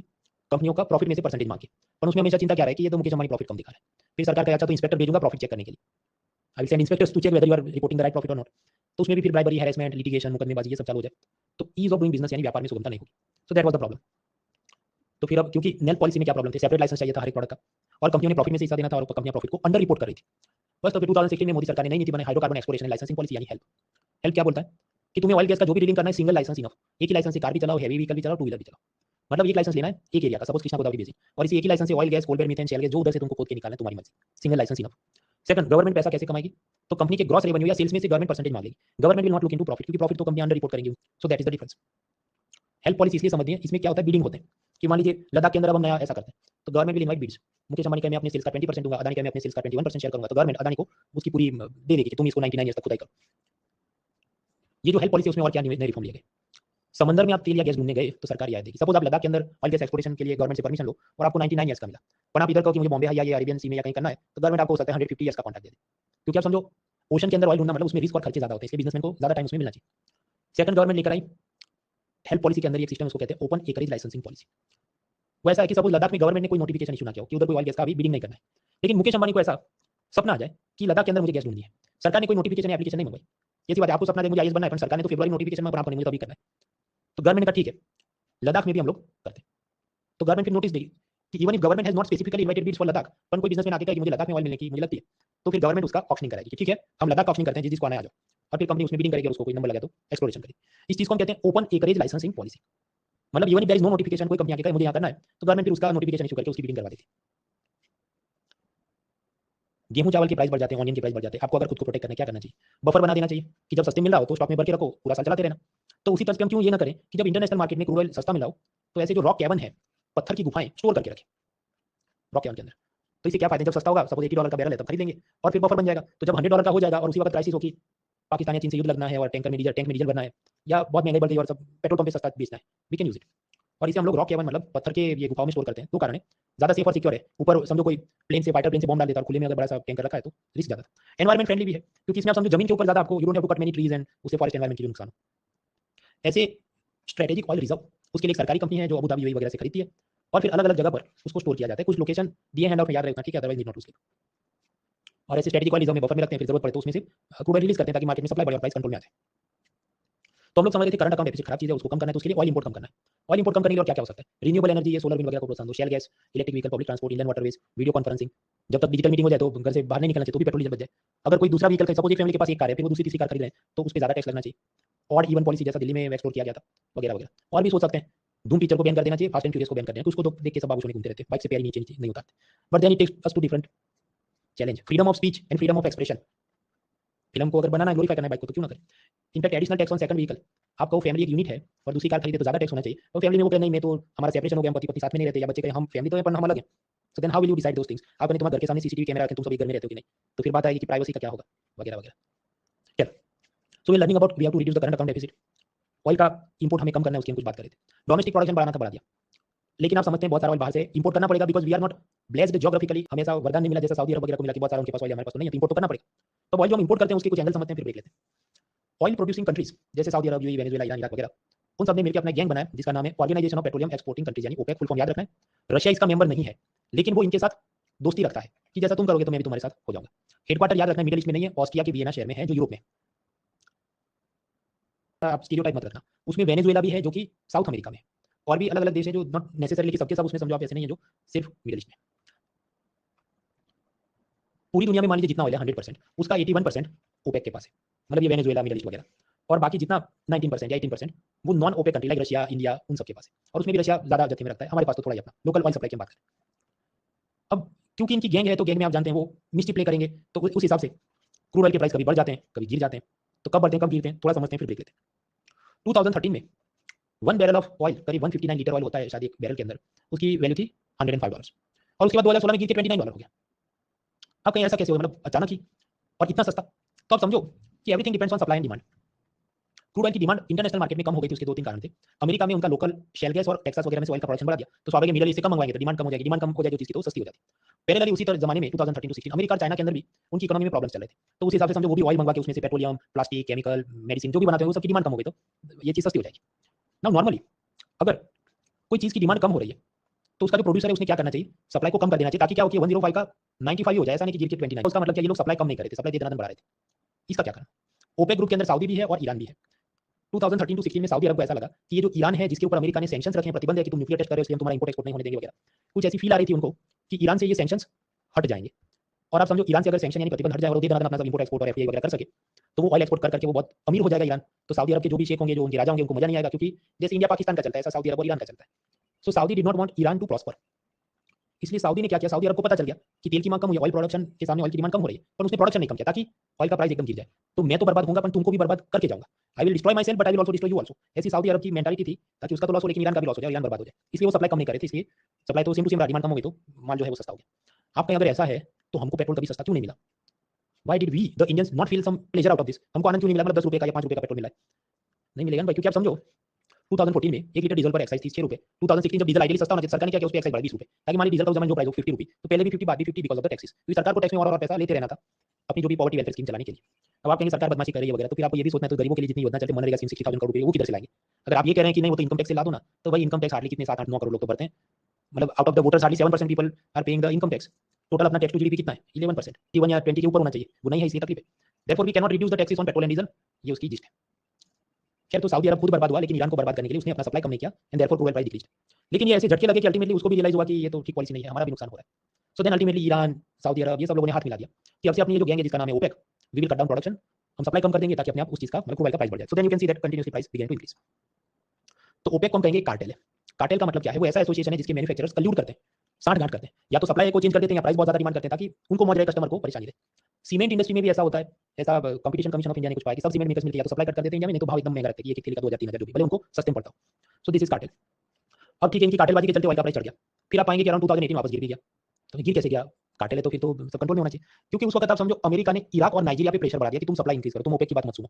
और फिर आप इंटरनेशनल रिलेशन में सब देखिए, इराक के अंदर वो सद्दाम हुसैन को गिरा के उनके सब कठपुतली टाइप की सरकार, होता अमेरिका कहेगी ऐसा हम करेंगे, दे विल एग्री विद। दूसरा, उस जमाने में चाइना ने ज़्यादा सख्ती कर दी कि अमेरिकन कार्स के ऊपर हम टैक्स ज़्यादा लगाएंगे, तो चाइना के अंदर जो अमेरिका से कार्स आती थी उनकी सब सेल बहुत कम हो गई, और कार ही कम बिकेगी तो सोचो उसमें पेट्रोल कम भराएंगे तो पेट्रोल की डिमांड कम हो जाएगी, तो क्रूड की डिमांड कम हो जाएगी, सो इट विल अगेन वो सब प्लस माइनस इक्विलिब्रियम चलते रहते हैं। फिर 2019 से आते हम लोग 2020 मार्च में, 2020 याद रखना पूरी जिंदगी, उस वक्त कोरोना आया था। कोरोना में क्या होगा, लॉकडाउन के चलते जितने aeroplane, shipping container, cars, motorcycle, हर एक के अंदर जो पेट्रोलियम, डीजल, उसकी डिमांड कम हो जाएगी, डिमांड कम हो जाएगी तो प्राइस गिर जाएंगे। सो आइडियली अगेन ओपेक ने क्या करना चाहिए, अपना सप्लाई कम करना चाहिए, लेकिन इस वक्त रशिया अग्री नहीं हुआ। रशिया ने, वो वैसे ओपेक का मेंबर नहीं है पर ओपेक की बात मान लेता है, पर इस बार नहीं मानी। रशिया का ये कहना था कि भाई अगर मैं अपना ऑयल सप्लाई कम कर दूंगा तो मेरे पास तो और कुछ एक्सपोर्ट करने को है नहीं, तो मैं इकोनॉमी कैसे चलाऊं, सो आई विल इंक्रीज, भले $22 में भी मैं एक्सपोर्ट जो पैसा आया और उससे अपनी देश चली। So therefore the price fall. उसके बाद क्या, रशिया यूक्रेन क्राइसिस, फिर वापस प्राइस चढ़ना शुरू हो गया, फिर प्लस माइनस चलते हो रहता है। तो ये सब आपके हैंडआउट में दिया है। मैंने एक मैट्रिक्स ही बनाई है कि कौन कौन सी सिचुएशन में प्राइस ऊपर होता है, कब नीचे होता है, सप्लाई डिमांड के क्या सीन होते हैं। सुकून से देखना, भविष्य में जितनी बार आए तो हम पढ़ने नहीं बैठेंगे टॉपिक, ये वही सब चलता है। या तो गैंग मेंबर उन्होंने सप्लाई कट किया, या उसमें से एक आध गैंग मेंबर गद्दारी करा, इससे सप्लाई कट नहीं हो रहा है, that will be the reason why the price will fall, और बढ़ेगा कब, जब डिमांड बढ़ जाएगी वगैरह। एक बार यमन से कुछ जो उग्रवादी थे उन्होंने सऊदी अरब की ऑयल रिफाइनरी पर ड्रोन अटैक कर दिया, जिसके चलते ऑयल सप्लाई सब डिस्टर्ब हो गया और प्राइस बढ़ गया। तो इसमें हमें ये याद रखना है कि drones are posing danger to economy. इतना छोटा सा ड्रोन होता है, बर्बाद इतना सब कर दिया, एक तो पॉल्यूशन बढ़ाया, तो एनवायरमेंट को नुकसान और इकोनॉमी को भी नुकसान महंगा करा दिया सब। वो सब मैट्रिक्स आपके हैंडआउट में दिया है कि कब सप्लाई साइड और डिमांड साइड में क्या फैक्टर होते हैं, कब ऊपर जाता है कब नीचे जाता है। We learn about oil production और उसमें इंपोर्ट करना पड़ता है। एक ब्रेक लेते हैं, ब्रेक के बाद और कहानी जारी रहेगी, थोड़े और छोटे मोटे टॉपिक समझने, break for 5 minutes, then we move forward.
Three more minutes.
और एडवांस आगे बढ़ने से पहले voting line can see me, can hear me, देख सकते हैं, सुन सकते हैं, टू फॉल्स में वोट करें, विशाल, जतिन, आशुतोष, अमित, निकिता, प्रतीक, त्रिभुवन, मुफान, विश्वरतन, नदस्तान, Shreejas, we move forward. Crude oil की कुछ छोटे मोटे समझते हैं टॉपिक्स। अमेरिका में नेगेटिव प्राइस हो गया, रशिया में प्राइस कैप है, ये क्या बोलना चाहते हैं? शेयर बाजार में क्या चला है, ऊपर है नीचे, नीचे जा रहा है, कैसे पता चला? हमको ये 3000 कंपनियों के शेयर के प्राइस मॉनिटर नहीं करते, हम सिर्फ सेंसेक्स देखते हैं। सेंसेक्स क्या था, पिलर 1 सी में देखा। So by looking at just one index you can know what is happening with the whole share market. उसी तरह पूरे नॉर्थ वेस्ट यूरोप में क्रूड ऑयल का क्या भाव चला है, तो हर एक कंपनी को, रिफाइनरी को पूछने नहीं जाना, आपने उसका इंडेक्स देखना है, ब्रेंट इंडेक्स। उसी तरह अमेरिका में क्रूड ऑयल का क्या चला है, उनके भी टेक्सास वगैरह में ऑयल फील्ड्स में ऑयल प्रोड्यूस करते हैं, तो एक एक रिफाइनरी को पूछने नहीं जाना, उनका इंडेक्स है वेस्ट टेक्सास इंटरमीडिएट WTI, उसके क्या चल रहे हैं वो देख लेना पॉइंट्स। सपोज आप ये ग्लास की फैक्ट्री है आपकी, कांच बनाने की, तो उसमें फर्नेस होता है, फर्नेस को आपको सब ये भट्टी को तपाना पड़ेगा, गर्म करना पड़ेगा। तो 0 डिग्री से 100 डिग्री ले जाओ, 100 से 5000 डिग्री ले जाओगे। हो सकता है 0 से 5000 डिग्री टेम्परेचर को ले जाने के लिए आपको 6 आवर बस इसको हीट अप ही करना पड़े। तो आप समझो यहाँ पर आपने ये फर्नेस एक बार गर्म किया, तो कंटिन्यूअसली आपने 30-40 दिन तक यूज करना पड़े, ये पूरा साल यूज करना पड़े। You can not shut it of कि नहीं शाम के 6 बज गए, अभी बंद करके जाते हैं, कल सुबह आएंगे, फिर वापस 6 घंटा गर्म करेंगे, फिर 1 घंटा ग्लास बनाएंगे, फिर घर जाएंगे। नो, 24 घंटे शिफ्ट में आपने रोटेट करके करना पड़े, क्योंकि फर्नेस गर्म करने में बहुत टाइम लगता है। एक बार चालू किया तो शनि रवि बोल के छुट्टी नहीं रख सकते, you have to work 24/7। Similarly ये जो ऑयल प्रोडक्शन है, it is also like that. You can not say now Sunday Saturday Sunday I want to go home. Animated video YouTube पे देखना कि एक बाजू से वो ड्रिल करके पानी और गुआर गम अकेशिया वगैरह वो पंप करेंगे, और दूसरी साइड से सब ऑयल निकल के बाहर आता है। इधर से पानी आप प्रेशर में डालते हैं, दूसरी साइड से ऑयल निकलता है, तो वो पंप करके जितना पानी पहले आप डालना पड़ता है, तो कंटिन्यूस प्रोसेस है। इफ यू स्टॉप इट तो फिर वापस और 1000 लीटर पानी ऐसे ही आपका बर्बाद हो जाए। तो अभी आप समझो कोरोना लॉकडाउन में ट्रैफिक कम हो गया, फ्यूल की डिमांड कम हो गई, पर ये वेस्ट टेक्सास के जो ऑयल प्रोड्यूसर है वो क्या बोल रहे हैं, हम लोग ड्रिलिंग स्टॉप नहीं कर सकते, क्योंकि अगर एक बार बंद किया तो वो सब वापस पानी और वो सब उसमें प्रेशर से डाल के निकालना, उसमें बहुत टाइम और पैसा बर्बाद हो जाएगा। तो यानी कंटिन्यूअसली हम तो ऑयल प्रोड्यूस करते ही रहेंगे, भले कोई खरीदे कि ना खरीदे। बट उनकी तकलीफ क्या थी, उनके पास इतनी स्टोरेज कैपेसिटी नहीं थी। इसलिए टेम्पररी ऑयल प्रोड्यूसर ने ये कहा कि एक बैरल का प्राइस होगा -$40 इन 2020 अप्रैल। इसका मतलब क्या है, जो ऑयल रिफाइनरी वाला है वो ग्राहक को, बायर को सामने से $40 देता है, भाई मेरा तू बैरल ले जा, मेरे पास स्टोरेज कैपेसिटी नहीं। Seller is paying to buyer to take away the stock. लेकिन ये टेम्पररी था, 2020 अप्रैल में ही हुआ, उसके बाद तो ये नॉर्मल हो गया चीज। मतलब वापस जो प्राइस चला $40 $60 हुआ गया। तो ये सब आपको कैसे पता चलता है, उसका ग्राफ देखना पड़ेगा। वो ग्राफ का नाम क्या है, वेस्ट टेक्सास इंटरमीडिएट कॉन्ट्रैक्ट की ग्राफ। जैसे सेंसेक्स का ग्राफ देख के आपको शेयर मार्केट की क्या चाल है वो पता चलती है, अमेरिका के ऑयल प्राइस आपको पता चलते हैं इससे। अब आप कहें तो फिर अगर ऐसा नेगेटिव था तो मैं तो पेट्रोल भरवाने गया तो कभी पेट्रोल पंप के मालिक ने मुझे तो पैसा सामने से नहीं दिया। वो इसलिए क्योंकि इंडिया ज्यादातर ऑयल मिडिल ईस्ट से मंगाता है, अमेरिका से नहीं मंगाता है। और मिडिल ईस्ट का जो ऑयल था उसका प्राइस कोरोना में भी गिरा था, पर नेगेटिव तो नहीं हुआ था। और आप वैसे भी सोचो कि आपको लगता है कि अगर नेगेटिव हो जाएगा तो पेट्रोल पंप वाला हमको पैसा देगा, do you think such utopia is possible? नहीं भाई। तो भारत सरकार उस पर इतना एक्साइज और वेट लगा देगी कि -50 रुपये का होगा तो उस पर +150 रुपये का टैक्स लगा देगी, तो आपको तो 100 में मिले। तो उनको भी गरीब कल्याण की योजना चलानी। खैर ये मैंने आपको इसलिए बताया, 2020 की प्रीलिम में पूछा वेस्ट टेक्सास इंटरमीडिएट क्या है, तो क्रूड ऑयल के साथ जुड़ा कोई मुद्दा, मतलब वन लाइनर में ऐसे जनरल नॉलेज याद रखी। 2020 का पेपर वॉज इंटरेस्टिंग क्योंकि उसमें पिछले एक साल का करंट अफेयर जो हो वो उसका एक ही सवाल था, मतलब out of 100 question last 1 year का करंट अफेयर्स में कितने सवाल आए थे, जवाब सिर्फ एक सवाल है, क्या ये वाला West Texas intermediate, that was 2020। आजकल थोड़ा माहौल बदला है कि मान लीजिए 100 सवाल हो सकता है उसमें से 15 करंट अफेयर्स लास्ट 1 ईयर के हो। इसका मतलब ये नहीं कि आप जितने करंट अफेयर्स पीडीएफ पढ़ के गए तो सब कुछ सॉल्व हो, इसमें मुश्किल से समझो 3-4 सवाल असल में सॉल्व होते हैं। तो आप जितनी लेफ्ट राइट कर रहे हो तो याद रखना है वो उतनी करनी है, daily current affairs, monthly current affairs, सब कुछ दे आर इंपॉर्टेंट। पर वो सब्जी रोटी दाल चावल नहीं है। सब्जी रोटी दाल चावल क्या है, for healthy growth of body what you require is history, geography, polity, environment, economy, ये जो 5-6 कोर सब्जेक्ट है उसका कंप्लीट करो, जो भी थियरी और पिछले 5 साल 10 साल का सब content, that will help you clear the cut off, मतलब वो आपको मेजॉरिटी मदद करेगी। ये सब उसके बाद रशियन सलाड है, रशियन सलाद खाया नहीं खाया तो कोई हेल्थ उससे बनती है, हेल्थ बनेगी सब्जी रोटी दाल चावल से। एक और मुद्दा है रशिया के ऊपर प्राइस गैप, ये क्या है? मान लीजिए ऑयल का मार्केट प्राइस हो $80, जिसपे जो भी इराक, सऊदी अरब ये सब लोग ऑयल एक्सपोर्ट करते हैं। G7 ग्रुप मतलब ये अमेरिका, जापान और वो सब उनकी पूरी जो टीम है, उन्होंने क्या तय किया कि देखो रशिया का तेल $60 से ज्यादा भाव में नहीं खरीदेंगे। डियर फ्रेंड्स ऑफ G7, जो भी USA, Japan, Canada, Britain, do not bye Russian oil for more than this price. What price? $60। Market में चला 80 पर नहीं, इसको बर्बाद करना है, पुतिन को बर्बाद करना है, इसलिए उसका ऑयल भले 80 का प्राइस चला 60 से ज्यादा उसको मत देना, ताकि वो हमेशा 20 के लॉस में रहे। ऐसा उन्होंने क्यों किया? क्योंकि यूक्रेन, वेस्टर्न पावर्स को ये लगता है कि देखो रशिया से ऑयल खरीदेंगे रेगुलर प्राइस पे तो पुतिन को पैसा मिलेगा, उससे वो यूक्रेन के खिलाफ अपना जो मिलिट्री पावर है उसको बढ़ा देगा। इसलिए उन्होंने ये सिस्टम लगाया, इसको हम कहते हैं प्राइस कैप। कैप मतलब ऊपर की सीलिंग, इससे ज्यादा नहीं, कि $60 से ज्यादा पे नहीं करना है रशिया को पर बैरल ऑफ ऑयल, भले मार्केट में 80 चल रहा हो, पर इसको बर्बाद करना है, इसको पैसा नहीं। सो दैट इज प्राइस कैप। क्या इससे रशिया बर्बाद हुआ वो तो आगे भविष्य में पता चले। क्या इंडिया ने इसको माना, इंडिया ने इसको नहीं माना कि हम तो रशिया से ऑयल इंपोर्ट करेंगे, ये सब तुम्हारी बातें हम नहीं मानेंगे। उसके क्या आईआर के एंगल है वो सब आप आईआर के कोर्स लेक्चर में समझना, एक लाइन में मैंने आपको बताया। सो that is about oil. Domestic production बड़ा, इंटरनेशनल प्रोडक्शन जो है इंपोर्ट हमें कम करने की जरूरत है। भारत में पेट्रोल डीजल क्यों सस्ता नहीं है तो आप जानते हैं, एक्साइज रेट वगैरह टैक्स बहुत ज्यादा है इसलिए। So our original topic was that we want to reduce current account deficit, बराबर, ऑयल का इंपोर्ट कम करना है। दूसरा मुद्दा है कि गोल्ड का इंपोर्ट कम करना है। गोल्ड के अंदर इंडिया के अंदर भी गोल्ड माइंस हैं, बिहार, राजस्थान, कर्नाटक में, पर वो मान लीजिए 50 किलो पैदा करते हो और इंडियन को 5000 किलो की भूख लगी हो तो बाहर से इंपोर्ट करना पड़ेगा। स्विट्जरलैंड, यूएई और साउथ अफ्रीका से हम लोग बहुत सारा गोल्ड इंपोर्ट करते हैं। गोल्ड इंपोर्ट अच्छी बात नहीं है क्योंकि उससे जितना इंपोर्ट ज्यादा करोगे तो करंट अकाउंट डेफिसिट बढ़ेगी, जितना करंट अकाउंट डेफिसिट बढ़ेगी तो रुपया वीक होगा, कि $1.75 का 83 हो जाए, तो फिर बाहर से और चीजें इंपोर्ट करेंगे, वो पेट्रोल डीजल सब महंगा हो जाएगा, उससे और महंगाई बढ़ेगी। महंगाई बढ़ेगी तो पब्लिक ज्यादा गोल्ड परचेज करेगी। क्यों? पिलर 1 से याद करो, nominal interest minus inflation equals real interest. इसलिए जब जब महंगाई बढ़ती है तो पब्लिक गोल्ड में पैसा ज्यादा इन्वेस्ट करती है। क्यों? वो पूरा 15 मिनट का टॉपिक है, pillar 1 inflation index bonds, IIB में आप देखना आपसे। ये सब आरबीआई के लिए तकलीफ पैदा करता है क्योंकि आरबीआई को इन्फ्लेशन कंट्रोल करना है 2 to 6% में, जो हमने पिलर 1A 2 मॉनेटरी पॉलिसी में समझा था। तो इसलिए आरबीआई क्या करे, how to discourage the import of gold. उसके लिए आरबीआई ने कुछ रूल्स बनाए, हम लोग आगे पढ़ेंगे। संडे एक कानून है फीमा, फॉरेन एक्सचेंज मैनेजमेंट एक्ट, उसके अंदर ये जितने भी फॉरेक्स एजेंट होते हैं जो रुपी डॉलर कन्वर्ट करने का काम करते हैं, बीच में उनको कमीशन मिलता है, उन सबको आरबीआई ऑर्डर कर सकती है कि आपको कैसे बिजनेस करना है। तो आरबीआई उन पे लेकर आती है 80-20 स्कीम फॉर गोल्ड इंपोर्ट। वो ऐसी बात है, सपोज नीरव मोदी, मेहुल चौकसी 100 करोड़ रुपए देके, रुपया देके डॉलर में कन्वर्ट कराते हैं एक्सिस बैंक से। So they converted rupees into dollars to import gold. Suppose 100 kilogram सोना खरीदने के लिए उन्होंने अपने रुपयों को डॉलर में कन्वर्ट कराया और 100 किलो गोल्ड मंगाया। उसके बाद सपोज ये जनवरी महीना था, फिर वो फरवरी वापस देखने हाथ डाल के आ जाएंगे कि देखो ये और 50 करोड़ है, इसको भी रुपये में से डॉलर में कन्वर्ट करके हमको तो हमें और 50 किलो सोना मंगाना है। उस वक्त एक्सिस बैंक उसको मना कर देगा, सॉरी डियर नीरव मोदी, तुमने जो लास्ट टाइम आए थे 100 किलोग्राम गोल्ड इंपोर्ट करने के लिए रुपये को डॉलर में कन्वर्ट किया था, वो 100 किलो में से 20 किलोग्राम गोल्ड को री एक्सपोर्ट करो। ऐसा नहीं वही का वही, उसमें आप ज्वेलरी बना दो, कुछ ये सब डेकोरेशन आइटम या कंप्यूटर के मदरबोर्ड में भी यूज होता है, वो सब करके तुम 20% गोल्ड जो तुमने जितना 100 किलो मंगाया तो 20 किलो एक्सपोर्ट करो, उसका सर्टिफिकेट लेके आओ, तभी मैं तुम्हें नेक्स्ट टाइम करेंसी कन्वर्ट करने दूंगा for next batch of gold consignment. मतलब जितना सोना भारत में आयात किया उसका 20% फिर से एक्सपोर्ट करना होगा, तभी आपकी करेंसी एक्सचेंज डील को आगे बढ़ाने देगा फॉर गोल्ड बिजनेस। ऐसे आरबीआई ने रूल्स बनाए और बैंक और जो भी ऐसे फॉरेक्स डीलर थे उन पे लागू किए। इसको हम कहते हैं आरबीआई का 80-20 scheme for gold import. Temporary measure था 2013-14 तक का, फिर बंद कर दिया, अभी नहीं है। इसके अलावा आरबीआई ने और काम किए थे, inflation index bonds, sovereign gold bonds, वो क्या था हम पिलर 1 में देख चुके हैं, आपका होमवर्क है उसको रिविजिट कर लेना। आरबीआई एक और चीज लेकर आई, गोल्ड मोनेटाइजेशन स्कीम। भारत के अंदर पब्लिक के पास गोल्ड है, मंदिर टेंपल ट्रस्ट के पास गोल्ड है, सरकारी इनकम टैक्स डिपार्टमेंट के पास भी गोल्ड है। आपने कैसे भाई रेट में लाया होगा ना वो। तो आरबीआई ने कहा आप सबके पास, मतलब चाहे government organisation like income tax department, temple, मंदिर जो है और ये जो आम जनता है, तुम्हारे पास जो भी गोल्ड है तुम बैंक में डिपॉजिट कर दो। बैंक वो सारे गोल्ड को एक सरकारी company mines mineral trading corporation उसको बेचेगी और ये एमएमटीसी कंपनी वाले उसमें से गोल्ड कॉइन बनाएंगे। वो पैसों के रूप में यूज नहीं करना, समझो gold coin is not legal tender, वो सिर्फ इन्वेस्टमेंट के लिए कि आप ये लक्ष्मी जी का, भगवान का ऐसा कोई आप खरीदते हैं दिवाली शुभ अवसर पे, ऐसी बात है, for investment purpose. Computer motherboard में गोल्ड यूज करो और ज्वेलर्स को रीसेल कर दो। तो ऐसी ये स्कीम है कि डिपॉजिटर अपना गोल्ड बैंकर को देगा, बैंकर उसको एमएमटीसी को भेजे, MMTC jeweller computer motherboard gold coin में यूज करेगी। और फिर सपोज उसमें ऐसा you give 10 gram of gold, तो एमएमटीसी उसके प्रिंसिपल और इंटरेस्ट बोल के 12 ग्राम ऑफ गोल्ड वापस करेगा जो आपके पास आएगा। घर पे रखते गोल्ड तो वो तो ग्रो नहीं होना था, इनको दे दिया तो फिर ग्रो हो जाएगा, दैट इज द आइडिया। पर आप समझो आपको वही गोल्ड वापस नहीं आया। सपोज आपने बैंगल्स दिए, चूड़ियां, तो एमएमटीसी वाला उसको तो मेल्ट कर पिघला देगा, तो आपको जो मिलेगा वो बैंगल नहीं होगा, वो क्या होगा, बिस्किट होगा या कॉइन होगा, या चाहे तो आप मुझे कैश में पैसा दे दो, हाँ तो बैंक में उतना पैसा जमा करें, बट आपकी ओरिजिनल ज्वेलरी समझो वो तो गई, वो तो पिघल जाएगी। So that is gold monetisation scheme. Gold के प्राइस मार्केट में क्या चलते हैं, कोरोना की बात करें उससे पहले करीब 40,000 था, जो बढ़ के हो जाए 60,000। तो क्यों चढ़ गया? कोरोना में लॉकडाउन था तो गोल्ड माइन में भी लॉकडाउन था, तो सोने की सप्लाई कम हो जाती है, जिस चीज की सप्लाई चलती है कम हो जाती है, महंगी हो जाती है चीज। Onion supply decrease, onion expensive, gold supply decrease, gold expensive. दूसरा, जब भी अनसर्टेनिटी जीवन में दुनिया में बढ़ जाए, अनिश्चितता, तो लोग क्या करें, शेयर मार्केट में पैसा नहीं, because if everything is uncertain then share market के अंदर पैसा डूबने का चांस पड़ता है। तो तब वो क्या सोचते हैं, सेफ इन्वेस्टमेंट क्या है, सेफ क्या है, गोल्ड सेफ है। वो कंपनियां तो ऊपर नीचे होती है, गोल्ड तो शाश्वत है ना, उसकी सप्लाई फाइनाइट है, तो वो प्राइस उसकी स्टेबल है। So therefore in corona public ने देना गोल्ड खरीदा। तीसरा, India China, America China, China Taiwan, Ukraine Russia, जो पॉलिटिकल टेंशन होता है तभी लोग सोचते हैं कि शेयर मार्केट तो गिर जाएगा, तो अगर इन्वेस्टमेंट सेफ रखना है गोल्ड में चला दो पैसा। चौथा, तो ये कारणों से आप देखो कि गोल्ड का प्राइस थोड़ा बढ़ गया, फिर कुछ कुछ बार कम भी हो जाता है। आप देखो यहाँ कम कब होता है, सपोज कोरोना की वैक्सीन इन्वेंट हो जाए, इकोनॉमी में रिकवरी आ जाए, तो पब्लिक अब जो बड़े इन्वेस्टर है वो सोचेगा गोल्ड का क्या करना है, अब तो शेयर मार्केट रिकवर हो जाएगा। मान लीजिए टाटा कंपनी के, टाटा कार्स के आपने शेयर बेच लिया, आपको डर लगता था कि कोरोना में कोई कार खरीदेगा नहीं, जो अनलॉकडाउन हो गया तो वापस आप टाटा मोटर्स के शेयर खरीदेंगे, उसका पैसा किधर से लाओगे? आपके पास जो गोल्ड था उसको आप बेच दोगे, उसमें से पैसा आएगा, टाटा मोटर्स खरीदो, तो स्वाभाविक गोल्ड के प्राइस गिर जाएंगे क्योंकि उसकी सेलिंग ज्यादा हो रही है, उसका सप्लाई ज्यादा बढ़ रहा है। आपके अपन कोई गोल्ड बेच के टाटा मोटर्स के शेयर क्यों खरीदे भाई? वो तो डिपेंड करता है आपकी एक्सपेक्टेशन क्या। सपोज आपको लगता है गोल्ड में मुझे 15% प्रॉफिट होना है, पर टाटा मोटर्स के अंदर मुझे 25% एक साल में प्रॉफिट होता है, you will sell the gold and buy the Tata Motors. Car की मैं बात नहीं कर, मैं शेयर की बात कर रहा हूं, कंपनी के शेयर की। तो ये फैक्टर्स के चलते प्राइस अप डाउन होते रहता है। आजकल गोल्ड का प्राइस बहुत बढ़ रहा है कि मान लीजिए 50 की जगह हो गया 63। तो अगर आप न्यूज़पेपर देखते हो तो आपको ये भी पता है कि भाई आजकल सेंसेक्स बहुत गिर रहा है, शेयर मार्केट गिर रहा है। उसके क्या कारण हो तो कॉमन सेंस है, यूएस का टेपरिंग, रशिया यूक्रेन और बाकी पैलेस्टाइन इजराइल क्राइसिस और overall negativity.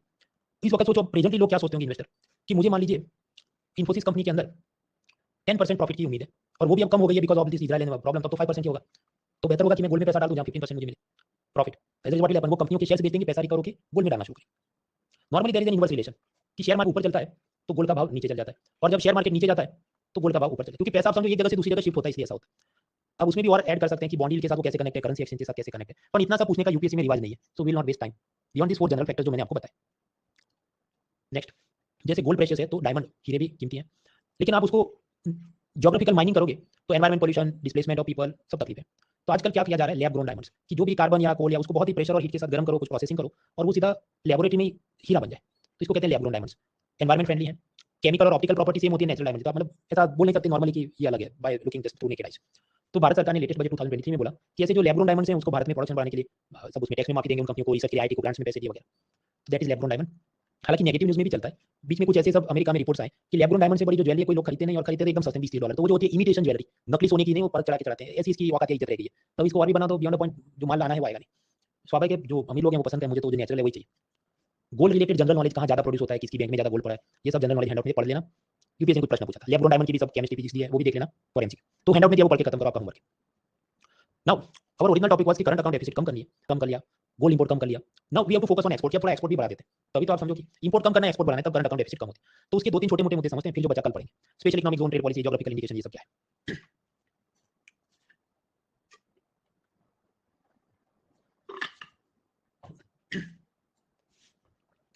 Nagpur orange, Darjeeling की चाय, इसको कहते हैं ज्योग्राफिकल इंडिकेशन। अगर केरला में कोई चाय बनाए और स्टिकर मार दे दार्जिलिंग की चाय, तो उसको जेल में फिट कर देंगे, उसको सजा होगी। Why? Because it is violation of geographical indication. तो ज्योग्राफिकल इंडिकेशन क्या है, कोई स्पेसिफिक ज्योग्राफिकल एरिया को वो टैग दिया गया, वेस्ट बंगाल की दार्जिलिंग चाय, नागपुर के संतरे, ऐसा टैग देने से क्या फायदे हैं, प्रीमियमनेस बढ़ती है, अपील बढ़ती है, फॉरेनर्स उसको ज्यादा प्राइस में खरीदना पसंद करते हैं, उनको लगता है बेस्ट चीज है। अब आगे अपन उसका लीगल बेसिस क्या है, कानूनी होना चाहिए आधार, तभी ये सब हम बोल सकते हैं। वर्ल्ड ट्रेड ऑर्गेनाइजेशन, जिसके बारे में थर्सडे को पढ़ेंगे, उनका एक अग्रीमेंट है trade related property, intellectual property rights यानी ट्रिप्स, वो उसका इंटरनेशनल आधार है। इंडिया के अंदर लीगल आधार क्या है, geographical indication of goods act. ये जो कानून है उसके तहत आप जाके रजिस्टर कराते हैं कि हमारे एरिया का ये बेस्ट प्रोडक्ट है, और फिर आपको 10 ईयर्स के लिए वो टैग मिलता है। आपको मतलब किसी एक की प्रॉपर्टी नहीं है, वो एरिया के सभी जो प्रोड्यूसर है उनकी वो प्रॉपर्टी, और इसको रिन्यू भी कर सकते हैं वापस, every 10 years you can get it renewed. और ये बाहर वाले लोग उसको यूज नहीं कर सकते। एक बार कुछ कंट्रोवर्सी हुई थी कि पंजाब हरियाणा वाले कहे कि हमारा बासमती है, मध्य प्रदेश वाले बोले थे हमें भी मिलना चाहिए, फिर एक बार कुछ रसगुल्ला का ऐसा हुआ कि बंगाल वाले कह रहे हमारा है, उड़ीसा वाले कह हमारा भी है, फिर उसका नाम में कुछ स्पेलिंग चेंज किया वगैरह वगैरह। खैर, पर इसकी ऑफिस कहाँ पर है, तो याद रखना है वर्ल्ड ट्रेड ऑर्गेनाइजेशन की ऑफिस तो स्विट्जरलैंड में, पर ये जो इंटेलेक्चुअल प्रॉपर्टी राइट्स सब टॉपिक ज्योग्राफिकल इंडिकेशन, इसका जो काम करते हैं वो ऑफिस थोड़ी अलग जगह पर है। वर्ल्ड इंटेलेक्चुअल प्रॉपर्टी ऑर्गेनाइजेशन वीपो, Switzerland, Geneva. Of course WTO का एग्रीमेंट है, पर रोज का काम करने का इनको है। यू कैन थिंक ऑफ कि डब्ल्यूटीओ वो उनका बड़ा डीआईजी है और वीपो छोटा सब इंस्पेक्टर है जो इस काम को देखता है। इंडिया में आपको रजिस्ट्रेशन के लिए कौन सी ऑफिस में जाना है, कॉमर्स मिनिस्ट्री, सब topic controller general of patent design and trademark, उसकी चेन्नई में ऑफिस है, ज्योग्राफिकल इंडिकेशन के उधर जाकर रजिस्टर कराना है। मित्रों एप्पल का लेके आपकी हाँ बस अब यही प्रोडक्ट लेना है। सिमिलरली अगर हम कहें ये जो भी मैंगो, टोमेटो, किसी कॉफी, उसको जीआई टैग तो दे दिया, अपन फॉरेनर्स को कैसे पता चले, कोई ब्रांड लोगो नहीं भाई एप्पल है, या फिर कैसा वो नाइकी का होता है, या प्यूमा का कुछ ऐसा वो चीता या जगुआर होता है, तो गवर्नमेंट ऑफ इंडिया ने ये लोगो डिजाइन किया है, जीआई लोगो, ताकि वो एयरपोर्ट पे ऐसे जो भी प्रोडक्ट रखे हो तो फॉरेनर आता जाता है उसको कि बस अब मुझे यही खरीदना है। ये वाली वेबसाइट पे जाना, इसके लिंक हैंडआउट में भी है। आपके होम स्टेट में, मतलब आप जहाँ पर रहते हैं वो स्टेट की कौन सी चीजें मशहूर हैं, जीआई टैग जिनको मिला है, उसका थोड़ी समझ होनी चाहिए फॉर यूपीएससी इंटरव्यू। दूसरा, ये जो वेब पेज आप डाउनलोड करेंगे या पीडीएफ फाइल, उसमें वो मंथ वाइज भी दे देता है। तो पिछले आप समझो 1-2 साल में जितने लोगों को मतलब जितने प्रोडक्ट्स को जीआई मिला होगा, where one place you will find. आपको करंट अफेयर्स पीडीएफ में भी आता है, पर आप जानते हैं उसमें तकलीफ क्या है? इस महीने 2 को मिला होगा, अगले महीने 3 को मिले, फिर 4 को मिले, तो बिखरा-बिखरा होता है। आपको एक जगह कॉम्प्रिहेंसिव चाहिए, तो ये वाली उनकी सरकारी वेबसाइट से डाउनलोड कर लें। और ये भी अभी नहीं, मार्च महीने में या अप्रैल महीने में डाउनलोड करना, जब आपके पास फाइनल लेटेस्ट पीडीएफ फाइल चाहिए। लेटेस्ट बजट में ये कहा कि हर एक स्टेट के कैपिटल में, जैसे गुजरात है तो capital is Gandhinagar, not Ahmedabad, वहां पर खोलेंगे यूनिटी मॉल। यूनिटी मॉल ऐसी चीज होगी कि वहां पर ऐसे अलग-अलग स्टेट के जीआई प्रोडक्ट्स बिकेंगे, हैंडीक्राफ्ट प्रोडक्ट बिकेंगे, और साथ ही साथ सपोज गुजरात, तो गुजरात के जितने डिस्ट्रिक्ट होंगे, उनके भी एक डिस्ट्रिक्ट का एक फेमस प्रोडक्ट ऐसा हम वहां पर बेचेंगे। ऐसा जो मॉल बनेगा उसको कहेंगे यूनिटी मॉल, और उसके लिए यूनियन गवर्नमेंट स्टेट्स को लोन में पैसा देगी, और सभी स्टेट को, ये तो एग्जांपल के लिए गुजरात बोला, सभी स्टेट को ये मिलेगा। So that is unity mall, unity mall. Okay, so we learn about the GI tags. इसके बाद का मुद्दा एसईजेड। एसईजेड पढ़ते हैं, फिर बाकी की चीज कल पढ़ेंगे। भारत में टैक्स लगता है कि नहीं? जवाब है ऑर्डिनरी एरिया में तो लगता है, सामान्य इलाके में तो टैक्स लगता है। कुछ भी मैन्युफैक्चर करो, पेट्रोल डीजल टाइप का एक्साइज ड्यूटी, बाकी सब चीजों पे जीएसटी। कुछ भी एक्सपोर्ट करो, कस्टम्स ड्यूटी है। आप एक बिजनेसमैन, आपको प्रॉफिट हुआ, कंपनी है तो कॉर्पोरेशन टैक्स, एक आदमी है तो इनकम टैक्स, तो यू हैव टू पे टैक्स। लेकिन कुछ एक्स्ट्रा ऑर्डिनरी या स्पेशल एरिया है, जिसको हम कहते हैं स्पेशल इकोनॉमिक जोन। वो ऐसा है कि उधर आपने उत्पादन किया तो टैक्स नहीं लगता या कम टैक्स लगता है। SEZ is a place which is inside India, but the Indian tax laws are not applicable on them. Bharat में ये अपन भारत के टैक्स के कानून उनको नहीं लगते। या एक प्रकार से कहे कि उनको टैक्स हॉलिडे दिया जाता है कि मान लो 10 साल के लिए तुम्हें कोई टैक्स नहीं भरना, प्रोडक्शन पे कोई एक्साइज जीएसटी नहीं, एक्सपोर्ट किया कोई कस्टम नहीं, खुद के प्रॉफिट पे कोई इनकम टैक्स या कॉर्पोरेशन टैक्स नहीं। फॉर एग्जांपल हरियाणा में डीएलएफ सिटी, आंध्र में विशाखापट्टनम, गुजरात में कंडला, याद रखना है शायद 1965 में ये भारत का फर्स्ट एक्सपोर्ट प्रोसेसिंग जोन था। और ये ऐसी फैक्ट है, आप उठा लो, मतलब CDS, CAPF, engineering service exam, हर जगह एक एक बार तो पूछ के बैठे। एशिया का सबसे पहला एक्सपोर्ट प्रोसेसिंग जोन या इंडिया का सबसे पहला एक्सपोर्ट प्रोसेसिंग जोन कहां पर था? कंडला में। उस जमाने में उसको ईपीजेड कहते थे, आज की तारीख में उस चीज को कहते हैं SEZ, special economic zone. Idea is वहां आप प्रोडक्शन करो, primarily targeting the export business, तो गवर्नमेंट आपको कोई टैक्स नहीं मांगेगी। तो first benefit is what? Tax holiday. दूसरा फायदा वहां सिंगल विंडो क्लियरेंस होता है। इसका मतलब क्या? नॉर्मली आपको कोई फैक्ट्री खोलनी है, यूनियन गवर्नमेंट से परमिशन लेनी पड़े, स्टेट गवर्नमेंट से एनवायरमेंट की परमिशन, म्युनिसिपल कॉर्पोरेशन से ये जो भी गटर पानी व्यवस्था, इलेक्ट्रिसिटी वगैरह की परमिशन। बट यहाँ पर क्या होगा? एक ही ऑनलाइन वेबसाइट होगी, वहां पर अप्लाई करो और वो यूनियन, स्टेट और म्युनिसिपल कॉर्पोरेशन को आपकी एप्लीकेशन फॉरवर्ड करके विद इन स्टिपुलेटेड डेज की 45 डेज में सब लाइसेंस मिल जाएंगे। तीसरा फायदा, आप जिस एरिया में ये बिजनेस शुरू करोगे, वहां जो भी वेयर हाउस, रोड्स, इलेक्ट्रिसिटी के खंभे, पैकेजिंग, वेइंग मशीन, जो कॉमन इंफ्रास्ट्रक्चर होगा, उसको बनाने के लिए भी आपको पैसा नहीं डालना है, सरकार पैसा डालेगी। Let me give an example कि सपोज गुजरात के अंदर मान लीजिए अडालज और अहमदाबाद के बीच ऐसा एक एसईजेड खोला जाए कि जहां पर एमडीएच, हल्दीराम और पतंजलि, उनको कहा जाए तुम इधर फूड प्रोसेसिंग करो और इसको सिर्फ एक्सपोर्ट करना है। तब समझो इन सबने अपना रॉ मटेरियल और पैकेज गुड्स के लिए वेयर हाउस चाहिए, पैकेजिंग की मशीन चाहिए, वर्कर की हॉस्टल चाहिए, वर्कर के वॉशरूम चाहिए, उनके बच्चों के लिए स्कूल चाहिए, उधर जो रॉ मटेरियल लेके ट्रक है उसका वजन करने का कांटा है, वेइंग मशीन। तो क्या हर एक कंपनी ने 1 2 3 3 3 बार ट्रिपल बनाना? जाबे नहीं, कॉमन ही बना देगी सरकार, और इनको बोल देगा कि या तो फ्री में दिया या आपको हर महीने इतना इसका रेंट देना है वगैरह। So it saves the capital of the businessman, क्योंकि वो ऐसी कॉमन चीजों में उसको वेस्ट नहीं करना। सो that is special economic zone. Usually 10 years की आपको टैक्स में माफी मिलती है। अभी कंट्रोवर्सी क्यों हुई? देखिए इनकम टैक्स एक्ट में ये सब लिखा होगा कि सनसेट क्लॉज होगा कि for 10 years there will be no tax and then there will be tax. Corona के दौरान ये सब बिजनेसमैन क्या बोल रहे हैं कि देखो कोरोना में तो फैक्ट्री बंद थी ना, लॉकडाउन, तो हम तो टैक्स के मजे ले नहीं पाए, तो मान लीजिए आपने हमको 10 ईयर्स की छूट दी थी तो उसको 12 कर दो, क्योंकि हमें वो 2 साल का तो कुछ बिजनेस नहीं था। तो ऐसी उनकी डिमांड है, कंट्रोवर्सी चलती है, what is the final outcome? वो तो बजट आएगा 1 फरवरी को, तब हम देखेंगे। एसईजेड की कुछ चुनौतियां हैं। पहला ये, उधर जो वर्कर्स होते हैं उनको कुछ रूल्स लागू नहीं होते, सरकार छूट देती है, या फिर कि वहाँ इंस्पेक्टर चेकिंग करने को नहीं आएगा, तो समटाइम्स बिजनेसमैन उनके ईपीएफओ के जो बेनिफिट मिलने चाहिए उसको टाइम पे मिल नहीं पाते। दूसरा, ये जो एंटरप्रेन्योर या बिजनेसमैन है वो मिसयूज करते हैं। सपोज 10 ईयर्स की उसको छूट मिली हो तो गुजरात में बिजनेस करे, फिर 11th ईयर को वो क्या करेगा कि अब मैं आंध्र प्रदेश चला जाता हूँ, क्योंकि अब तो यहाँ टैक्स का फायदा नहीं, उधर मैं अपने जीजा साला जमाई के नाम पे नया रजिस्ट्रेशन, नई कंपनी खोल के नया बिजनेस में वापस 10 साल टैक्स नहीं भरूंगा। तीसरा प्रॉब्लम, ऐसे सब एसईजेड बनाने के लिए खेती बाड़ी और जंगल की जमीन को डाइवर्ट किया जाता है, agriculture forest land diverted to be SEZ. तो उस हिसाब से फूड प्रोडक्शन कम होता है, तो फूड सिक्योरिटी को असर, खाद्य सुरक्षा, अनाज कम पैदा होगा, महंगाई बढ़ जाएगी, पॉल्यूशन, एनवायरमेंट, पेड़ काटे जाते हैं वगैरह। सॉल्यूशन क्या है? कॉमर्स मिनिस्ट्री ने बाबा कल्याणी कमेटी बनाई थी, उसने रिपोर्ट दिया, पर वो मेंस में पढ़ेंगे, यहाँ उसका कोई काम नहीं। तो हमने देखा जीआई और एसईजेड। उसके बाद के जो मुद्दे, बजट क्या बोलता है, फॉरेन ट्रेड पॉलिसी क्या है, वो हम कल फ्रेश माइंड के साथ पढ़ेंगे। तो समझिए कल हम ये करेंगे, अब trade policy and budget announcement, वो जैसे ही खत्म होगा, tomorrow will study about capital account, FDI वगैरह, उसके बाद करेंसी एक्सचेंज क्या है एंड सो ऑन। तो मैं क्लास एंड करता हूं, आपका होमवर्क क्या है भाई, ये पूरा हैंडआउट आराम से इसको निपटा दो, नॉट रॉकेट साइंस, पर जनरल नॉलेज टाइप की चीजें ज्यादा रटनी पड़ती है वो आप करो। इसमें से बहुत सारे पीवाईक्यू भी आए हैं, वो सब आप देख लेना। सो सी यू टुमारो नाइट।